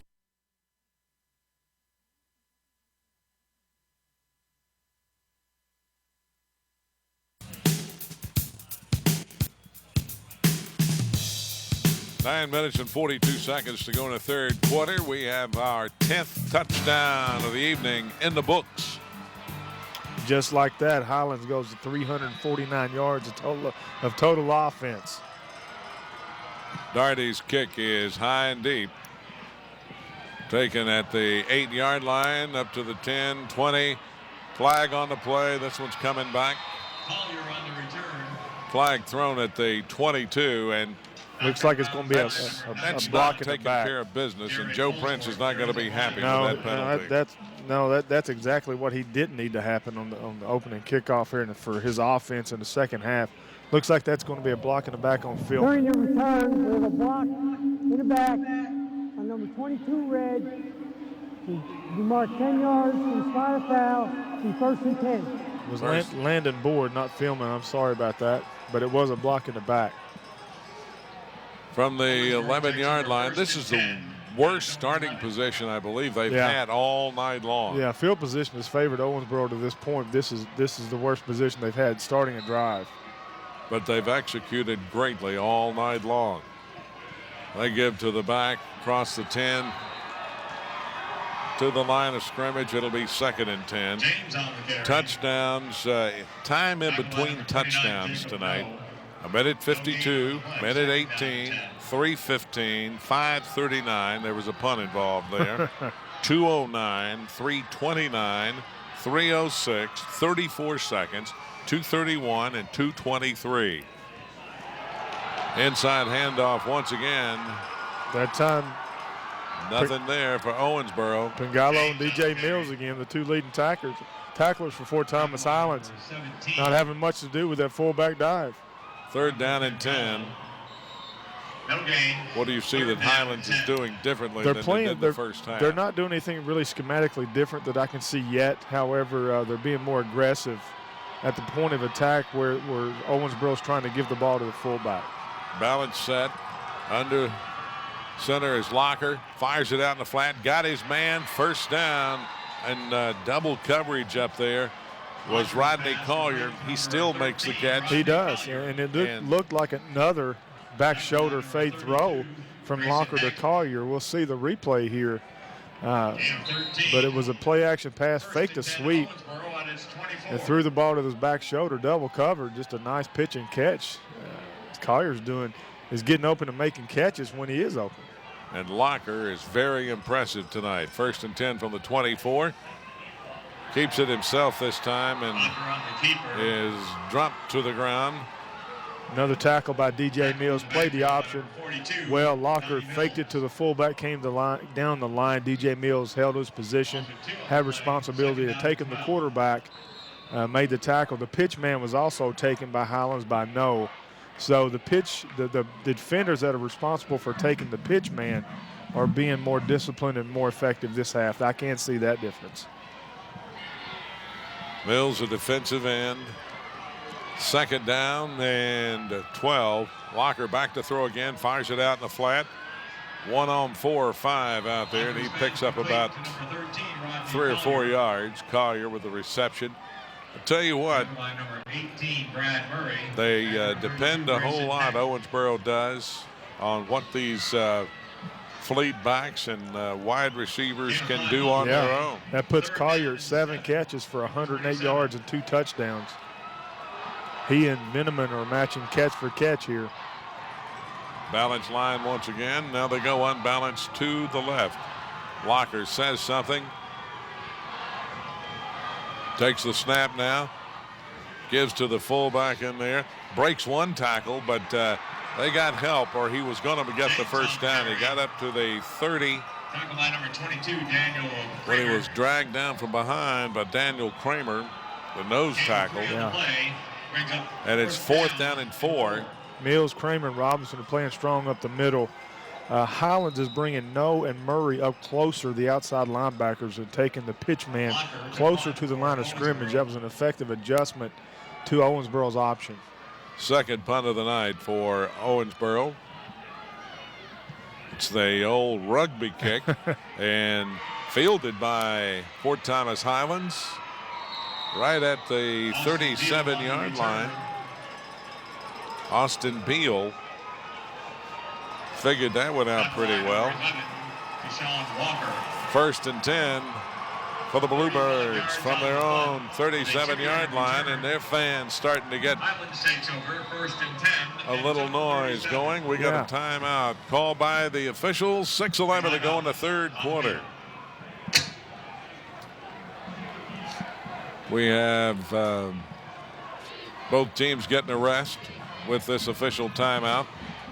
Seems like early in the second half, momentum has shifted from Owensboro to Henderson. I hear the Highlands crowd getting into it. The sideline's a little bit more active as it made a stop on that Owensboro option game following a touchdown. Now gets the ball back on the 37. Let's pause 10 seconds for identification. This is the Russell Athletic KHSAA Commonwealth Gridiron Bowl. And members of the squad and staff that are here to help celebrate the 25th anniversary win. Each is receiving a commemorative medallion courtesy of the Commissioner and the KHSAA. Please join us in recognizing the 1989 Class 3A state champions, the Highlands Bluebirds. Well, the 2014 is the 50th ball game progressing slowly. We thought maybe you might be on the road right now, but it hadn't worked out that way. No, this has been a game of stop clocks with the passing and all the happenings on the field. That's okay. There's nowhere I'd rather be than right here with you, partner. Williamsburg defeated or lost to Mayfield in the 1A championship game that went into overtime earlier today. Mayfield defeated Williamsburg 28-27 in overtime. Williamsburg scored first and missed the extra point. And then, well, we're still getting photo ops out here.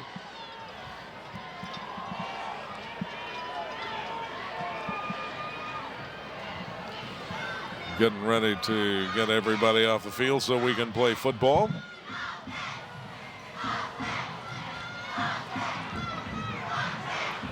Maybe. 6 minutes and 11 seconds to go here in the third quarter. Highlands scored on its first possession of the second half using 2 minutes and 18 seconds of the clock.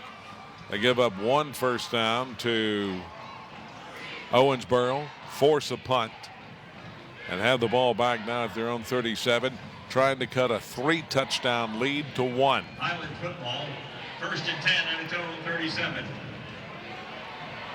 Owensboro was hurt by a blocking in the back penalty on the kickoff. Here's Bo Hodge rolling to his right, looking upfield, fires it up there now, incomplete. Intended for Veneman. Hodge rolled to his right. Veneman ran a comeback route. Good route was open. The ball was there. Veneman just dropped out. Second and 10. Uncharacteristic of that young man. Coverage by Tinsley. Twins right, twins left. Hodge getting the gun. Back to his left, and he gives it to Griffin Earledge. Picks up about 8. Gets to about the 44, 45. It'll be 3rd and short now for the Bluebirds. Highland's running game's been effective this half, running up the middle behind that big offensive line. 3rd down and 2. And again, they give it to Ehrlich, first down as he gets to the 49, and a flag on the play. Could be a face mask here against Owensboro. Or a late hit, one or the other. Yeah, it's a personal foul of some nature. The fact that Owensboro has many players that go both ways, Owensboro could be getting a little tired here with Highlandsboro and a lot of players that play only on one side of the football. Personal foul, 15-yard face mask, number 15 on the defense. That'll be 15 yards from the end of the run, first down. That takes it all the way down now to the 36-yard line of Owensboro. 5:41 to go in the 3rd quarter. And the Bluebirds, the #1 ranked team in the state all year long in Class 4A. Hodge fires it out to Veneman and played well over there defensively by Jaleel Barrett. Drops him for a loss, actually, back at the 37-yard line. Nice job. 5'3", 118 pounds coming up on that tackle. Played the slip screen perfectly. They give it to Ehrlich again, and Ehrlich is putting Kendall on the carry. or Kendall's putting both hands on the football. He's not going to. Yeah, he coughed it up a couple of times Yeah, in the I first think half. he got motivated at halftime by the coaches not to do that anymore. Owensboro having tough time getting players changed out. Here's Hodge rolling to his left. He's got plenty of time. Fires it back across the middle. Ball comes loose. Are they going to call it an incomplete pass? I mean, that was a stick. Bo Hodge rolls to his left, pulls up, and again throws back across the field to his receiver. Big hit by Owensboro with the incompletion. But again, those are dangerous throws when you throw back across the flow of the defense. Justin Wire was the intended receiver, but he got stuck when the ball became separated from his body. 4th down and 7. Here they go. Hodge gets to the outside, looking long. Fires it long downfield. He's got a man open. Touchdown for Fort Thomas Highlands. Chandler New got behind his man, and that's a big 4th down conversion. It's a big 4th down conversion and a big-time throw. Hodge rolled to his left. The play broke down. He scrambled. The receiver on the backside broke his route, went to the pylon, and Hodge threw the ball perfectly over the defender's shoulder into the end zone. Touchdown Highlands, and we got a ball game now. Highlands with 14 points here in the 3rd quarter. Quickly, Owensboro needs to answer to keep this lead. Jared Darty's point after is good. Timeout on the field. 4:41 to go in the 3rd. It's Owensboro 42, Fort Thomas Highlands 35. This is the Russell Athletic KHSAA Commonwealth Gridiron Bowl. Choosing a college is a major decision. So why did I choose WKU? Because at WKU, professors are experts in their field. I'm encouraged to study abroad. And make the whole world my classroom. And where I get real-world experience. Doing exactly what I want to do. And where I have all the tools I need to prepare for a successful future. It's all within my reach at Western Kentucky University.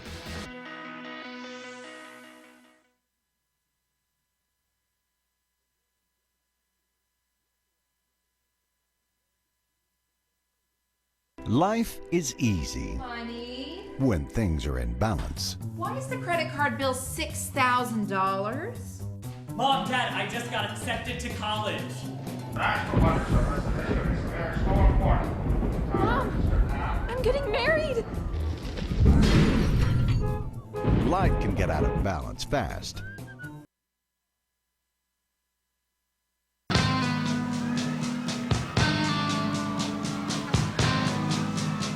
Owensboro leading Fort Thomas Highlands now 42-35. Bluebirds have scored 2 touchdowns here in this 3rd quarter of play. Bo Hodge 15 of 26, 205 yards, an interception, a couple touchdowns. Highlands passing game is starting to come back to form here, scoring 14 points. Owensboro needs to do something with his drive to keep Highlands, get the momentum back from Highlands.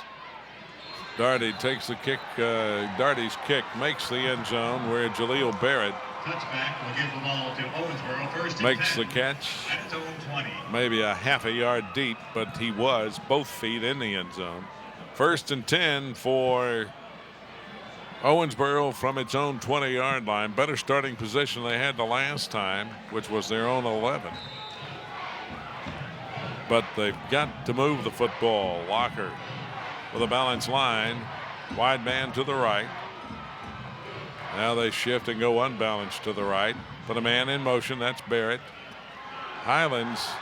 Yeah. Getting that first man through. Yeah, now. they're getting Second and penetration. 10. Getting penetration to the defensive lineman. Highlands is now adjusted, putting 8 defenders in the box and just daring Owensboro to throw the football. Bringing those outside linebackers up to almost a 5-man front to combat that option game from Owensboro. Locker with a call from the sidelines. Back to the huddle. They disperse.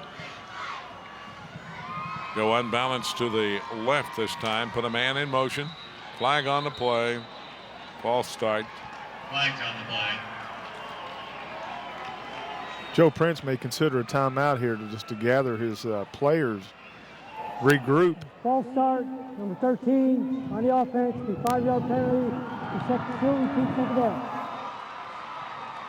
Moves it back to the 15-yard line. Second and 15. A lot of things that could go wrong are going wrong in this second half for Owensboro. Needs a big play to get its momentum back that it finished the first half with. You talked about, you thought maybe they looked a little tired. Yeah, I think they are. And it's nothing against Owensboro's condition, just so many two-way players. They run just a little dive again. James on the carry. And playing against a team with the depth of Fort Thomas Highlands, that's a challenge or a struggle for any team, but especially with a game that's 42-35, been running up and down the field for a couple hours. That could take its toll. 3-yard gain on the play for James to the 18. It's 3rd and 12. Well, they got the big man coming into the backfield now. That is Tavian Board, 5'10", 190. He's on a wing to the right. Just checked in. And Locker trying to keep it himself. And I don't believe it's going anywhere. He got across the 20 to the 20. He got farther than I thought he did. Out to the 23, and it's 4th down and 7. Owensboro punting again with Highlands with 14 unanswered points. This game could get real interesting if Highlands takes this punt and drives down and scores and ties the game at 42. And the third quarter is down to 3 minutes. Locker. Good snap, no rush. Rugby kick, bad one, up the right side. They're going to have it in Owensboro territory inside the 30-yard line.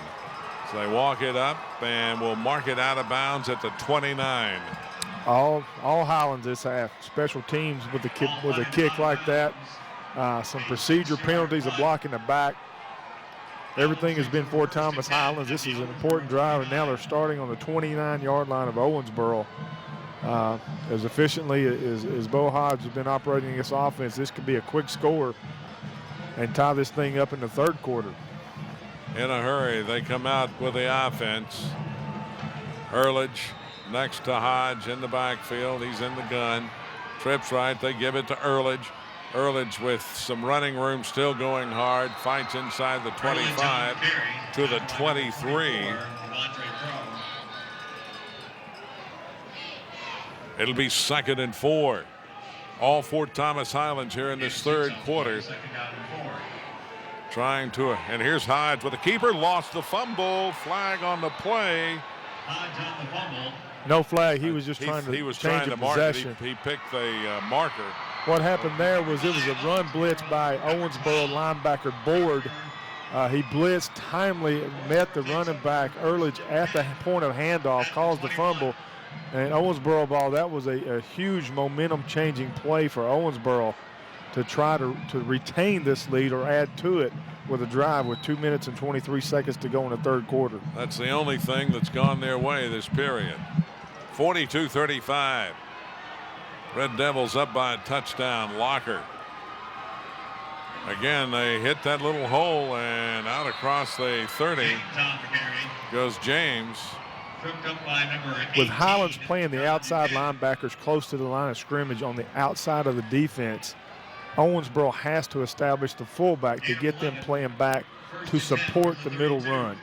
And that we saw there that Owensboro finally effectively ran the ball up the middle. Showing a 5-man front. Let's see if they back off. They do not. Locker with a keeper across the 35, gets to the 36. Tackle by number 42. Up off the bottom of the pile for the Bluebirds, Jake No.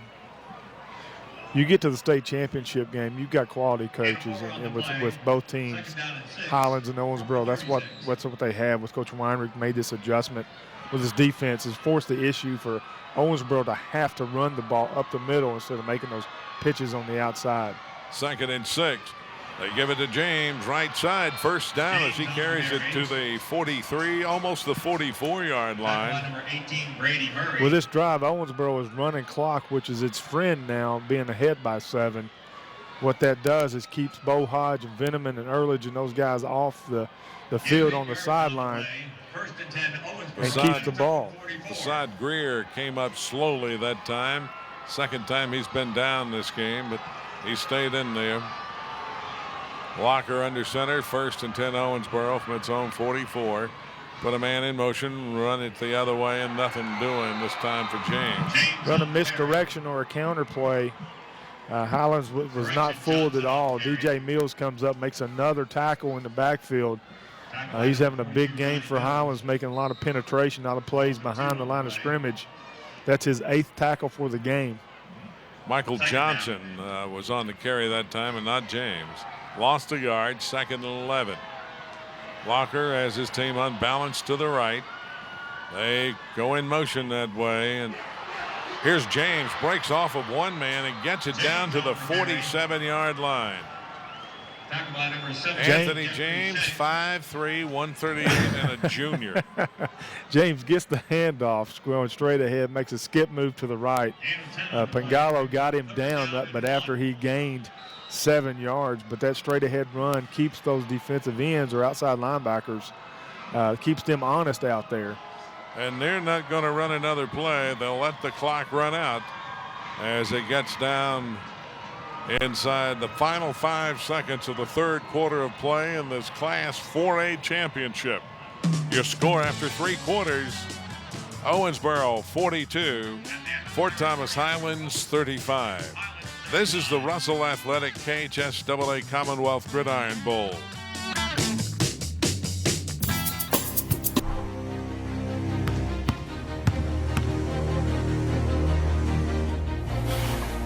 Define the fabric of a team. It's not selfish. It's not boastful. It's about many, sewn together to reach one common goal. But in order to win, you must learn to work together.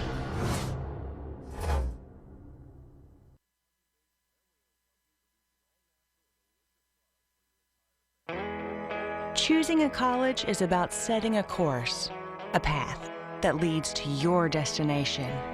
At EKU, the adventure is what lies in between.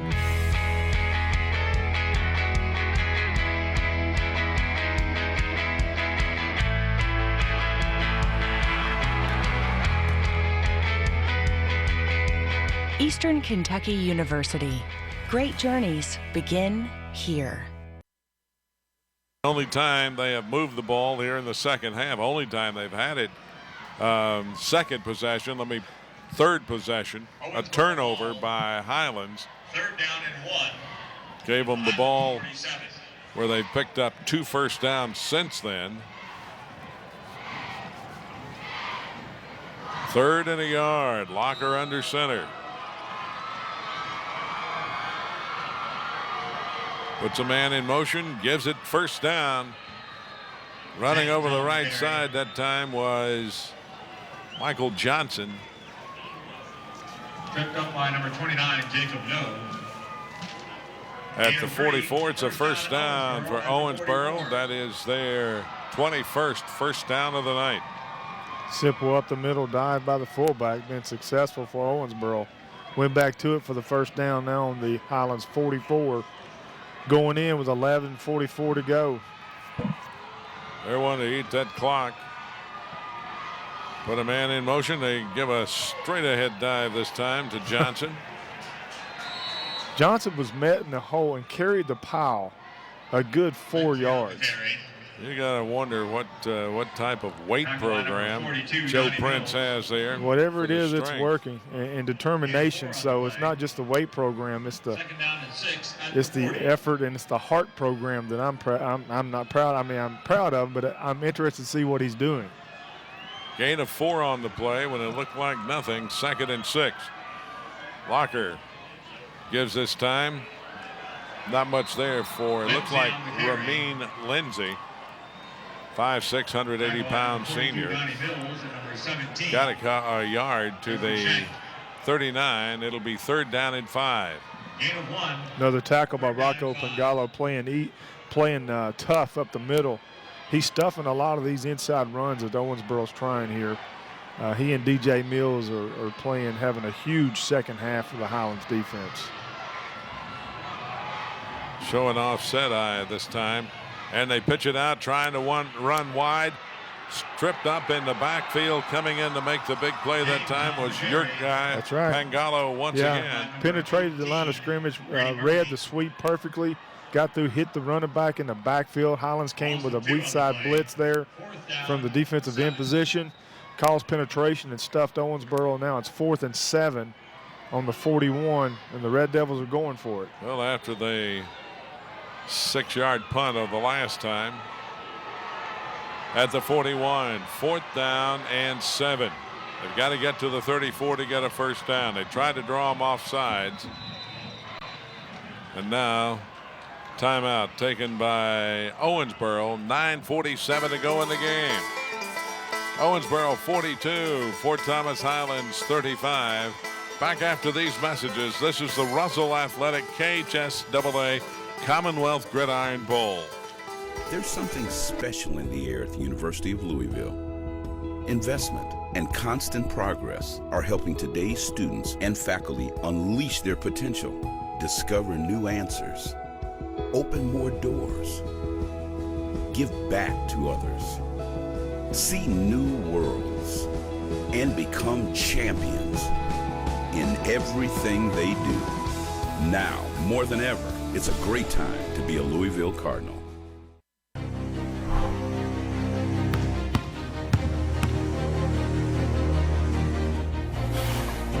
Define the fabric of a team. It's not selfish.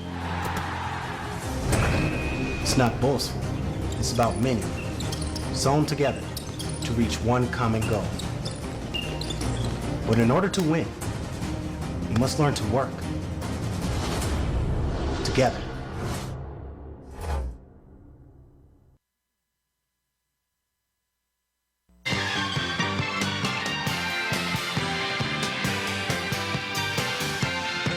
Here we go, 4th down and 7 for Owensboro at the 41-yard line of Fort Thomas Highlands. Trips right. Tight end to the left, and here's Locker back to throw. They're coming after him, and they didn't see him. It is picked off. Coming up the left sideline to the 40-30. He is at the 20, looks for a block, and it's going to be a touchdown for Fort Thomas Highlands. Austin Beal with about a 65-yard interception return. Great read by Bill. Penetration from the outside blitz from Fort Thomas Highlands caused Locker to rush the throw. He come out with a play action pass, was pressured through it. The receiver didn't even turn around. Bill picks it off, makes a nice run back for a touchdown. And these defensive adjustments from Fort Thomas Highlands has made the difference. And now we're looking at a tie football game with 9:31 to go in the game. Bill did a nice job allowing a blocker to get in front of him at about the 15 or 20-yard line. Yeah, he was patient and read his blocks and worked his way into the end zone. So Darty to try the point after now to tie this thing up. It is up, and it is good. 9:31 to go in the Class 4A state championship. Fort Thomas Highlands 42, Owensboro 42. This is the Russell Athletic KHSAA Commonwealth Gridiron Bowl. Choosing a college is a major decision. So why did I choose WKU? Because at WKU, professors are experts in their field. I'm encouraged to study abroad. And make the whole world my classroom. And where I get real-world experience. Doing exactly what I want to do. And where I have all the tools I need to prepare for a successful future. It's all within my reach at Western Kentucky University.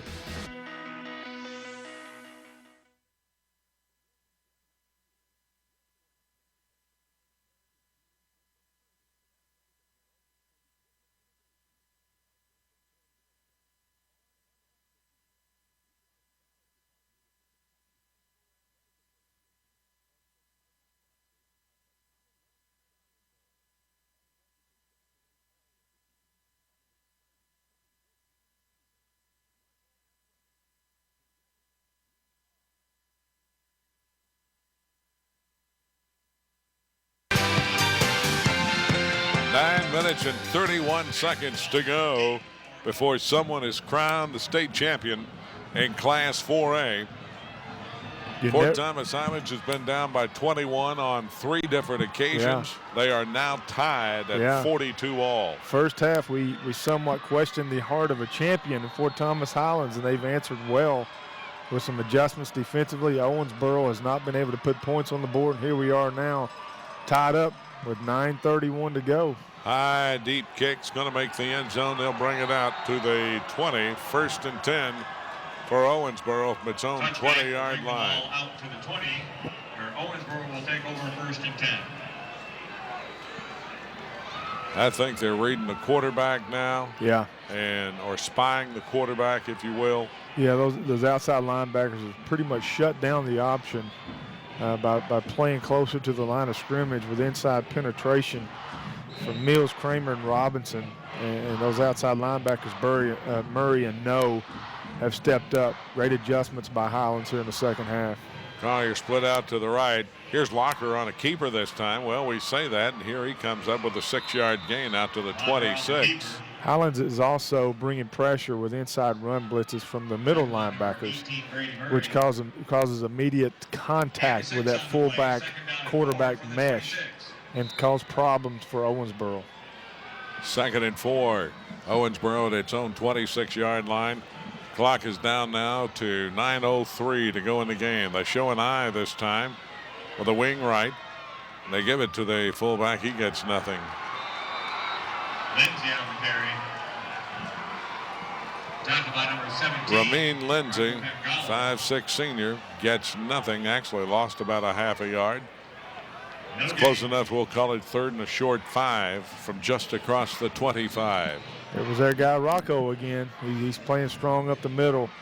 Highlands has figured out that inside dive to this point in the second half. Owensboro had some success earlier, but for the most part, they shut that down with defensive line penetration and linebackers coming at the snap. Trying to get to the outside. Kind of running on the ground almost, and I mean literally keeping his hand down, trying to stay up. A gain of about 3 to the 29. It's 4th and a yard. Whoa, Owensboro's going for it here. Let me tell you, I don't think I don't blame Joe Prince thinks they can stop him. I think this is a good call. This is pretty much the ball game to this point Locker, for Owensboro. Under center. Takes it. They've got the first down across the 30 out to the 35. What's dangerous what Highlands is doing with bringing the middle linebacker and inside linebacker, bringing them in pressure early, almost like a run blitz. If they pop one of those fullback dives, it's going for 6. And if Owensboro can dial up a play action pass to a route over the middle, there's nobody home back there. They mark it at the 34, first down. Twin receivers to the left along with the tight end. They put a man in motion that way, and here's Locker. And the running back just piled up there. He and James. I think Locker hung on to the ball. We see it again. Pangalo is getting a head start, a running start from the inside linebacker position and just meeting the fullback as soon as he's getting the ball from the quarterback. Look for an alternate call or an alternate some kind of cadence. play action or a cadence. He needs to alter that up, but Highlands is playing this perfectly right now. Second down and 12 from the 32. Pangalo up to 10 tackles. I'm sorry, partner. Here's Locker. Keeps it himself over the outside. He's across the 35, battling hard across the 40 and takes it up to about the 42-yard line. Big run that time by Locker. I mean, big run. Yeah, the play was disturbed again by the linebacker and DJ Mills. Locker keeps it. Keeps going, keeps his legs churning. 3rd and 2 for Owensboro on the 42. Again, Owensboro not confident in their defense. This is 2-down territory for Joe Prince. 3rd and 2, Locker under center. They are unbalanced to the right. Long count this time by Locker. Play clock down to 5. Locker takes the snap now. Keeps it himself. Now pitches it out. There across the 45 and up to the 47-yard line goes Anthony James on the toss. And another Owensboro first down out to the 47-yard line. Great read that time by Locker and running that option, that triple option. Stuck it in the fullback's belly, pulled it out, pitched it perfectly. Nice blocking on the edge for a first down. I look for Owensboro to try to play action pretty soon with this attacking, second half attacking Fort Thomas. The linebackers are playing deep, and then they're coming at the snap. It's got a halfback pass coming up, and it is intercepted on a deflection. Coming up with it for Highlands was James Hinkle. They deflected the halfback pass. It was a sweep to the left. Johnson takes the ball. He's left-handed. He throws it. The ball is deflected by the Highlands and Owensboro player. And then off the deflection, interception for Thomas Highlands. Well, Highlands stayed with the man on defense. So give them credit there, and they've got the ball now with a chance to take the lead with 5:46 to go in the ball game. And we've got a timeout on the field. 5:46 to go in this 4A state championship, all knotted up. Highlands 42, Owensboro 42. Back after these messages, this is the Russell Athletic KHSAA Commonwealth Gridiron Bowl. There's something special in the air at the University of Louisville. Investment and constant progress are helping today's students and faculty unleash their potential, discover new answers, open more doors, give back to others, see new worlds, and become champions in everything they do. Now, more than ever, it's a great time to be a Louisville Cardinal.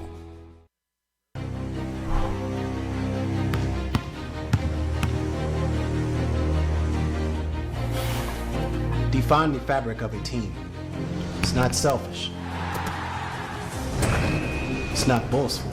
It's about many, sewn together to reach one common goal. For Highlands from its own 32 or 27-yard line after the interception by James Hinkle. Hodge, empty backfield in the gun, trips to the left, twins to the right.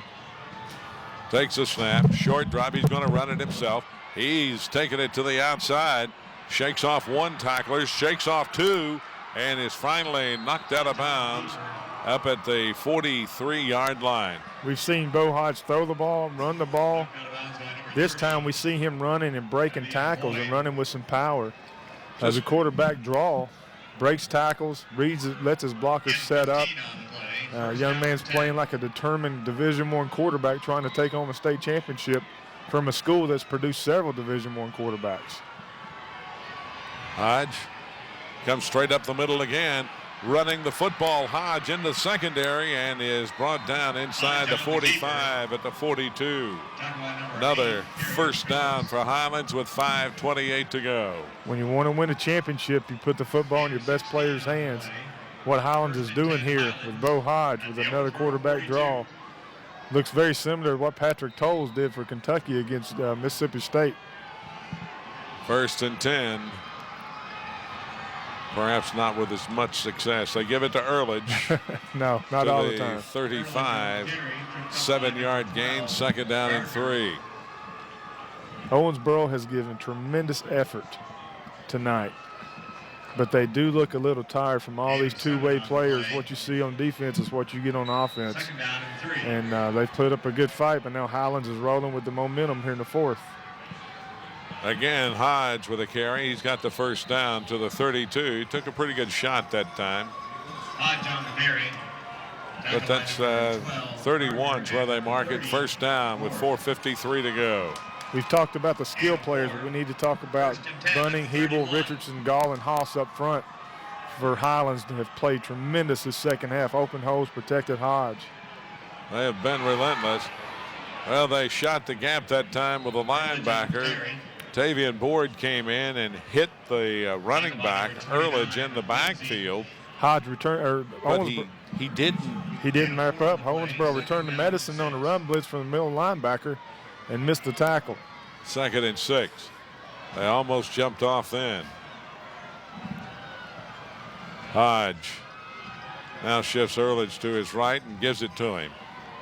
Runs in there, got a first down to the 19-yard line. Now, this is a decision for Coach Wainwright to see, do I want to punch this right on in, or do I want to methodically move it in and eat some clock? I think he has so much confidence right now and should with this offense. They'll try to punch it in. Hodge up the middle, or I'm sorry, over the right side. Takes it to the 15. 2nd and 5. We're under 4 minutes to go. Remarkable comeback by Fort Thomas Highlands. Saw a huge comeback in the 5A championship last year. Pulaski County jumped out on top of Bowling Green 14-0. Bowling Green came back to win it 49-14. Owensboro led at half 42-21. It's 42 all right now. Earledge gets down to the 11. 3:28 and the clock continues to run. Even being down 21 points, Highlands hasn't changed the way it goes about business. Its persona stayed the same. Yeah, very workmanlike, very precise offensively. Defense made adjustments. Chandler New split out to the right. 3rd and a yard. Hodge takes it, gives it to Earledge. He's inside the 5, down to about the 2 or 3 yard line, where it'll be 1st and goal with under 3 minutes to go in the game. At this point, you can start thinking about working that play clock. With 2:59 to go in the game, the play clock hasn't even started yet with the first down. At the 3 yard line, 1st and goal. Hodge sweeping to the outside, got down close. Stopped just shy of the goal line. Now you'll remember earlier in the game, in the first half, they ran 3 straight times up the middle and couldn't get in, and they went to the outside to finally get into the end zone.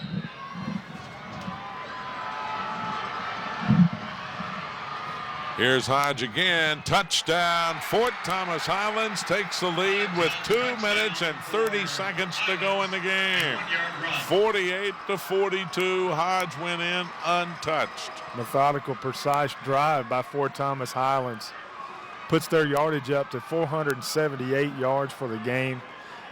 Just a quarterback-led. Bo Hodge took the game on the shoulders with Highlands and Owensboro being tied and told his teammates, the championship's going to come home with me. If it does, I'm going to get us there. And that's the sign of a great quarterback. Now Locker gets his chance to see what he can do with 2:30 to tie this thing back up. Darty's kick is good. 2 minutes and 30 seconds to go in the game. Timeout on the field. Fort Thomas Highlands 49, Owensboro 42. This is the Russell Athletic KHSAA Commonwealth Gridiron Bowl. Cook Tire Incorporated. You young people said to yourselves, I am going to live a purposeful life. And I say to you, during your 4 years of college is a time to enlarge your souls. And the way to enlarge your lives is to so broadcast your life into the lives of others that it will return to you 100-fold. Hey, great party. Oh, thanks. Here you go. One hamburger, medium well. This is well done. No. That's medium well. What? Are you calling me a liar? This thing is practically burned. That's it. You're not gonna come to my house and tell me how to cook a hamburger. I don't grill it better. You wouldn't do it there. Gotta be crazy. So don't do it here. Sportsmanship. It's up to you.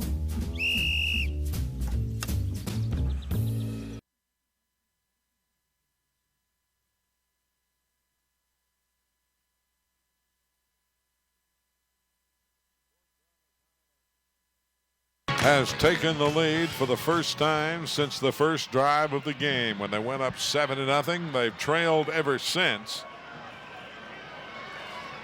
And just now, Bo Hodge has gone in for the touchdown. They're trying to get, they're working on a guy on the sidelines, Darty, the kicker. And they're going to get somebody else in there because he was on the field with a cramp or whatever. The official says, no, you can't come out here and kick. This is interesting. So we're looking at a backup kicker. Only Now they're going to let him do it. So it's the only Highlands and Trinity will be able to find a backup kicker on the roster probably. Highlands going after its 23rd state championship. It was a dead ball. Collier and Barrett deep. It's not like he fell on the way to the sidelines or anything like that. Barrett back deep along with Collier. Still a lot of time left in this game. 2 minutes, 30 seconds. That is an eternity for a 2-minute drive. Here's Darty's kick. High. It's going to be taken by Barrett at the 8 to the 10. Off to the left side he goes. He's to the 20. 30. Whoa, he was close. He was a block away there from getting up the sideline there. Hitting the sideline, and he was gone. Good job by Highlands to funnel him out of bounds. First down for Owensboro at their own 31-yard line. Had 2 passes picked off here in the second half tonight. One returned for a touchdown. The other set up the go-ahead touchdown. Locker in the shotgun now. Back to throw. Fires it out in the flat, and it goes right through the hands of the intended receiver, Keyshawn Walker. Up at the 35. Walker was wanting to run with it before he got it. Yeah, Walker was ready to catch the ball and head upfield. Took his eyes off briefly, missed the pass. Now 2nd and 10 for Owensboro. Clock did stop. That is one good thing. 2nd and 10 from their own 31-yard line. Highlands with a 3-man front. Locker back to throw. Gets it out on the side. Nice open field tackle. It's completed to Collier. Nice open field tackle. Yeah, Martin made a great tackle. Martin coming up from his cornerback position. It's 3rd and 7. Gain of 3 on the play. 2nd down and 7 from the 2 minutes to go in the game. Highlands making sure tackles now. Trips right, Twins left. Highlands still bringing just 3. And they fired out there, and it's caught by Walker up at the 41-yard line. It's going to be just a little short. We'll see where his forward progress went. Well, they're going to, you're right. They're marking it short. Gain of 7 on the play. It's close enough to measure, but it is short, I think, just by inches. Several inches, I think. Like about 4 or 5. Scott Thompson's down there on the field. Scott, what's it look like to you as they come across? Steve, I think he's got to get to the hash mark of the 41. It's just shy. I think he's going to be about 4 or 5 inches short as they stretch the chain out right here.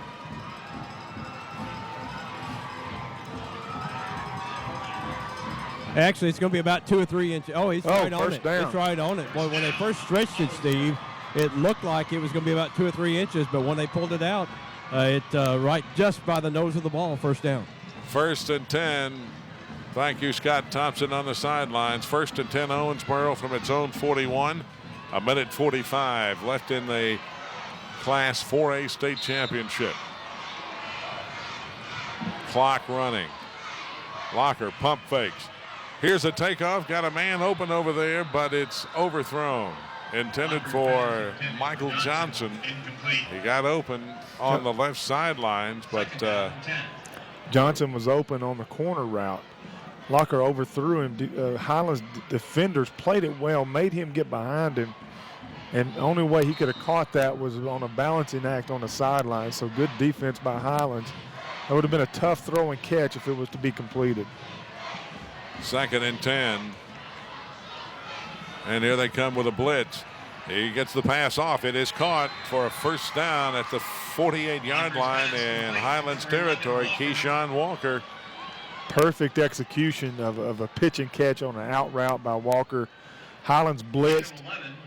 Locker caught the ball from the shotgun snap, took a step through the football on time.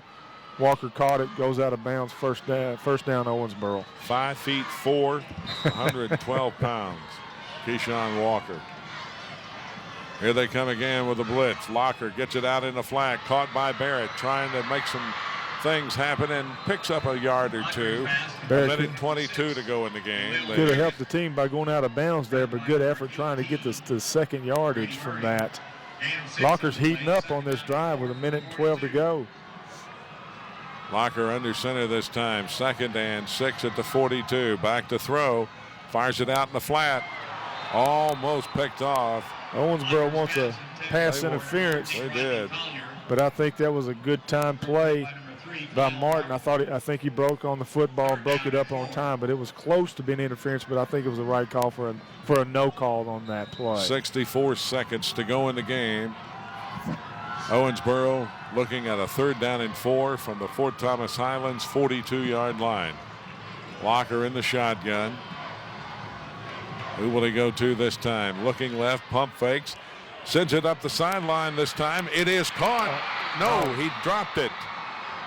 He dropped the football inside the 15-yard line. It was intended for Rodney Collier. Yeah, Went up, made the catch. It was a stop and go route. Locker with a good ball fake to draw the defender close. Laid it out perfectly for Collier. Would have been a tough catch, but that could have been a huge play for Owensboro. 4th and 4 on the 42. This is ball game for the Red Devils. Locker in the gun, trips right, twins left. He's looking, fires it out there, picked off. Going to be returned to the 45-yard line. A smart play made by Grayson Heck after picking it off. He went to the ground. 50 seconds to go. They'll run the clock out from here. Very smart play by Grayson to get down there, to not risk a fumble. Locker threw it, tried to make a play, was intercepted. And smart play by Highlands to get down. That just shows they're a well-coached team, made defensive adjustments. The defensive adjustments they made at halftime were difference in the game. Yeah, they brought the linebackers. They were blitzing inside, put the outside linebackers up to stop the option, and almost played a spy-like technique with another linebacker. So, and then you have to give Owensboro credit for just a Herculean effort. With just the size and just the different challenges they had coming into this game. But you cannot doubt the heart of a champion, which is Fort Thomas Highlands. And the victory formation is out there. And clock stopped now. Joe Prince is on the field asking for a timeout, and he gets it. Let's review what's happened so far in these state championship games. Earlier today in the 1A state championship, went into overtime. It was a dandy as Mayfield defeated Williamsburg 28-27 in overtime. Last night, Pulaski County defeated Graves County 14-7 in the 5A championship. In the 2A final, DeSales shut out Newport Central Catholic 26-0. And in the 3A championship, Belfry got by Louisville Central 14-7. Coming up next, the 6A title game as Dixie Heights takes on Trinity. Here, Fort Thomas Highlands is 46 seconds away from their 23rd state championship. Does that put pressure on Trinity to get their 23rd tonight? I don't think Trinity feels much pressure from anyone, but you got to credit Coach Weinrich with the adjustments. His team never quit. They come back. Joe Prince with a team that was undersized, undermanned, fought the entire game, played great. I think he called a timeout there because the defensive push on the victory formation, I don't think he liked that. That just shows you the class of Joe Prince and this football program. So you win and lose first class, and I think Joe Prince is trying to have a lesson here for his players. All right, here we go, second down. And they run the same thing, take a knee, another timeout. We'll just keep it right here. They have just used their last timeout. Owensboro has. It's going to be third down and 12. So they'll have to take a snap here. And I think if they dance around a little bit in the backfield, run some time, don't get the football to the official real quick, hang on to it. Yeah. He'll spot it with less than 25 seconds to go. Yeah, this just depends on how this plays out with a spot and a referee. This could be 2 more plays in the ball game. What's the mood down there where you are right now, Scott Thompson? Well, excitement, anticipation by Highlands down here. Of course, Dale Mueller, who is the athletic director now, the longtime coach, he's been very excited on the sideline here, happy for Coach Weinrich in his first year as the head coach. And Dale told me before the game, said, got a lot less pressure. And he was really smiling a whole lot that, he didn't have to worry about coaching in this game here, Steve. All right. Highland's going to run a play here. Yes, they are. And it may be something, just anything to run a little extra time off the clock. Look for Bo Hodge to run here on a quarterback sweep of some kind. Third down and 12 from the 48 of Owensboro with 44 seconds to go. Hodge takes it. He's sweeping wide to the right. Hit by one man. Owensboro trying to strip the football. He's down at the 47. 32 seconds to go in the game. They spot it. Well, they do not, and they're going to have to take one more snap. There's a 3-second differential between the play clock and the game clock. Highlands will let this run down to 0 on the play clock, which will be 3 seconds on the game clock. And then will they take a snap? Well, they could take a snap right now, and they do. Well, they got a timeout called. Well, they called a timeout from the sidelines before the play. The ball was snapped. They'll snap the ball. Hodge will run around for 4 seconds, and then the game will be over. Well, they can't take these timeouts back to Cape Town with them. They can't. They can't, but this has been an exciting football game. There was 1 second difference there before it got to the 3-second difference. You're talking about an exciting game. 880 yards of offense, 91 points, a 21-point lead by Owensboro. Highlands comes storming back, 49-42 with 4 seconds to go. The people that paid their money to watch this game, those who listened to us on the radio, got their money's worth.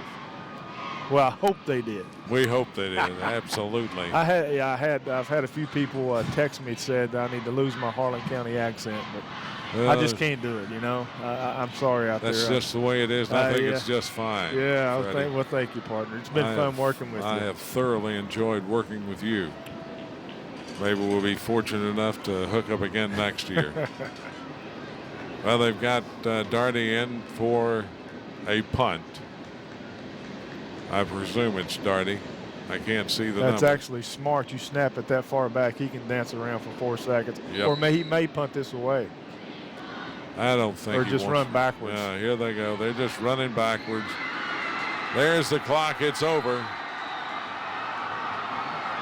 Fort Thomas Highlands comes away with the win.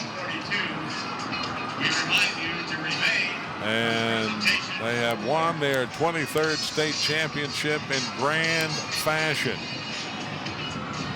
Coming from behind, they trailed by 42-21 at the half. They dominate the second half of play, outscoring Owensboro 28-0. The tale of two halves. Sure was. Just let that sink in. 23 state championships. In their 28th appearance, 23 state championships. That's it's pretty amazing. That is a dynasty. That is the public school dynasty for Kentucky. There's no doubt. Highlands is up there in the national wins too. I mean, it's just a great program. Well, they're going through the shaking of hands. Scott Thompson's on the field, and I believe he'll be talking with head coach Brian Weinrich if he can break through that line. He's doing a good job, though. I didn't know he had those wheels. He's at the 45, cuts through the line, and looking for the head coach of Highlands. Scott? All right, Coach, congratulations. 23rd state championship in school history. Yeah, I mean, it's honestly all we're worried right now is about tonight's. And these guys, it's who they've been all year. I mean, they've never batted an eye about no matter what we tell them to do, what we ask them to do. And the last thing we said before we left the locker room, before the game even started, we said, if we're down 3 touchdowns, play the next play. And we're down 3 touchdowns at half, and I just can't give enough credit to the guys. I mean, they just played so hard. It didn't seem like there was any panic among the coaching staff or the team at any point. No, I mean, it's a sport. It's a game, and we're looking to have fun. We show up every single day, and we're going to try to have as much fun as we possibly can. And it pays off because we don't panic. We just we have a good time. We enjoy each other. What a huge interception for your ball club right there at the end of the game when Owensboro had that opportunity to possibly go in and take the lead. Yeah, I mean, Austin Beal's come up for us big all year, and he just we got pressure up front, trusted our keys, and just responded. What defensive changes did you make at halftime? They completely changed the defensive scheme in the second half, and it wasn't even really something we'd worked on all week. And I was, they just, again, they didn't bat an eye. They just figured out what we needed to do at halftime, and we did it. All right, congratulations. Thank you. That's Coach Brian Weinrich winning his first state championship as the head coach of Fort Thomas Highlands. 49-42. Wow, a lot of points scored. We got post-game activities continuing here in Bowling Green as Highlands wins. This is the Russell Athletic KHSAA Commonwealth Gridiron Bowl.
Scott Thompson on the field with Highlands. Rocco Pingalo leading the way with 9 tackles for your ball club tonight. Halftime, you're down by 21. What defensive changes did the coaches tell you guys? Well, we had to emphasize focusing on our jobs because, you know, it got a little out of hand with the 3-point deficit or the 3-score deficit, and we got a little crazy trying to do everything on the field, and that doesn't work with our defense. So we adjusted, threw in a couple run-stopping formations, and that's how we stopped because we knew they were a run team. They could not pass it, so we shut them down the run, made them pass it, and look at that happen, 2 turnovers. When you're sitting there in the locker room at halftime down by 21, you didn't see any panic on your team. You saw a lot of confidence? Yeah, we always maintain a specific level, and that doesn't mean to get too excited when we get a turnover, or it doesn't mean we get too down on ourselves when we get a touchdown score on us.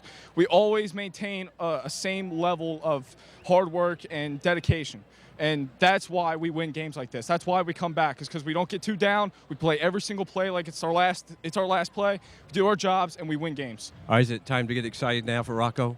Yeah, definitely. Hey, go join the team. Congratulations. Thank you. All right, Rocco Pingalo leading his way with 9, and you heard it. You know, they made the changes. They were trying to maybe do a little too many cutesy things there in the first half, but they come away with a win, 49-42. We'll come back with more post-game activities. Highlands 4A champions over Owensboro 49-42. This is the Russell Athletic. KHSAA coming.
Back here at Fikes Field on the campus of Western Kentucky University. Here tonight in the 4A state championship game, Fort Thomas Highlands has rallied to defeat Owensboro 49-42. Taking a look at some final stats. At halftime, Highlands had 264 yards. They wind up the game with 455. Owensboro had 294 yards at the half. They wind up with 413. But the big thing, the last thing that Joe Prince said when he was talking to Scott Thompson before the game was, take care of the ball. Yeah, turnovers. They had 3 passes picked off. One led to the tying touchdown directly on an interception return of 72 yards. The other led to a touchdown drive where Bo Hodge went in from 1 yard out with 2 minutes and 30 seconds to go in the game, and then they picked off the next one. And yeah, one was the running back, the halfback pass which I thought was a great call by Joe Prince because he had to do something. Owensboro had to do something to prevent that penetration from the linebackers. It was a good change of pace play. Highlands just flexed his muscles and came back, and I thought the interview with Pangala was very telling. They didn't get excited when they were down. They really didn't get excited when they were up. Just a winning attitude of a team. Owensboro was a Herculean, and I've said that before. I don't know how to describe the effort. Outmanned, outsized, out everything, and fought with every inch of their fiber to have this game. So just a great game between two great teams. You know, we've seen this is our third game we've called. We see teams lose with class and win with class. Some well, some not so well. But it's just great life lessons for these kids.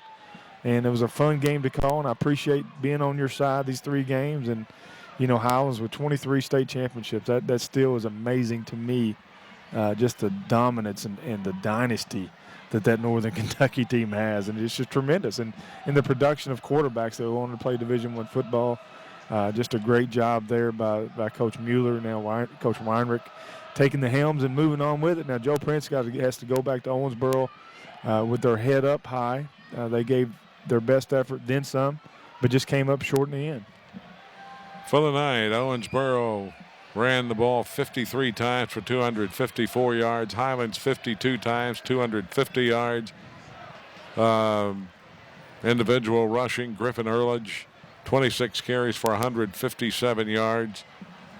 For Owensboro, Anthony James, 24 carries for 103 yards. Passing, Nick Lockard tonight, 12 of 21 for 159 yards and 3 touchdowns. Bo Hodge, 15 of 26 for 205 yards and 2 touchdowns. Receiving, Alex Veneman, 8 catches for the Bluebirds for 66 yards. And for Owensboro, Rodney Collier caught 8 passes for 111 yards. I think that the Highlands defense with those adjustments that we talked about the whole second half was the difference in the game. Also with Owensboro playing, many players never left the field. That had a huge impact. Not to take anything away from Highlands, but when you can sub, two platoon. Yeah, it's a big advantage. It's just a whole new thing. It's a big advantage, and Owensboro, I don't say they got tired. They may have worn down a little bit. That's a lot of plays those young men had. But on a side note, a good sign of sportsmanship I just saw while Highlands leaving the field. They were wishing the Dixie Heights team good luck in that Northern Kentucky pride. So, again, life lessons learned here. We've seen some great football and a great game. And with one more to go, this is the showcase for Kentucky high school football, and it hasn't disappointed this weekend. Not at all. Leading tacklers tonight, Rocco Pangalo, 9 tackles to lead the way for Highlands. Jacob No had 8.5. Jacoby Gardner, 9.5, leading tackler in the ball game for Owensboro. And Tavian Board had 8 tackles. 6A games coming up next. We'll set that one for you when we come back after these messages. This is the Russell Athletic KHSAA Commonwealth Gridiron Bowl.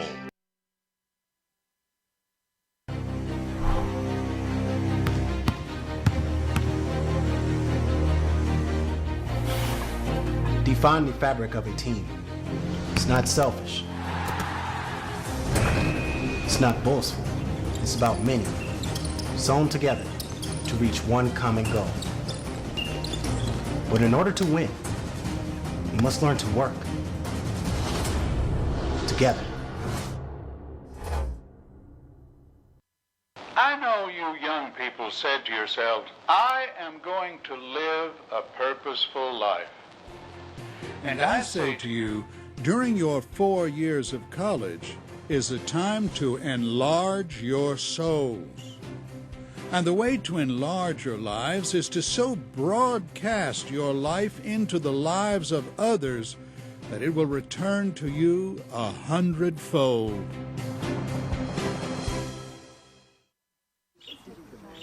Hey, great party. Oh, thanks. Here you go. 1 hamburger, medium well.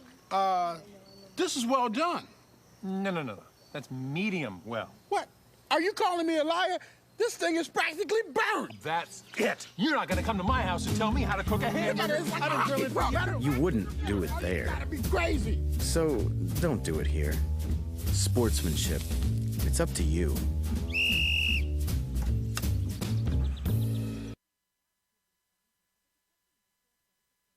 Life is easy Honey, when things are in balance. why is the credit card bill $6,000? Mom, Dad, I just got accepted to college. Mom, I'm getting married. Life can get out of balance fast. Find balance with Whitaker Bank. Solutions for your life. Whitaker Bank. Unique.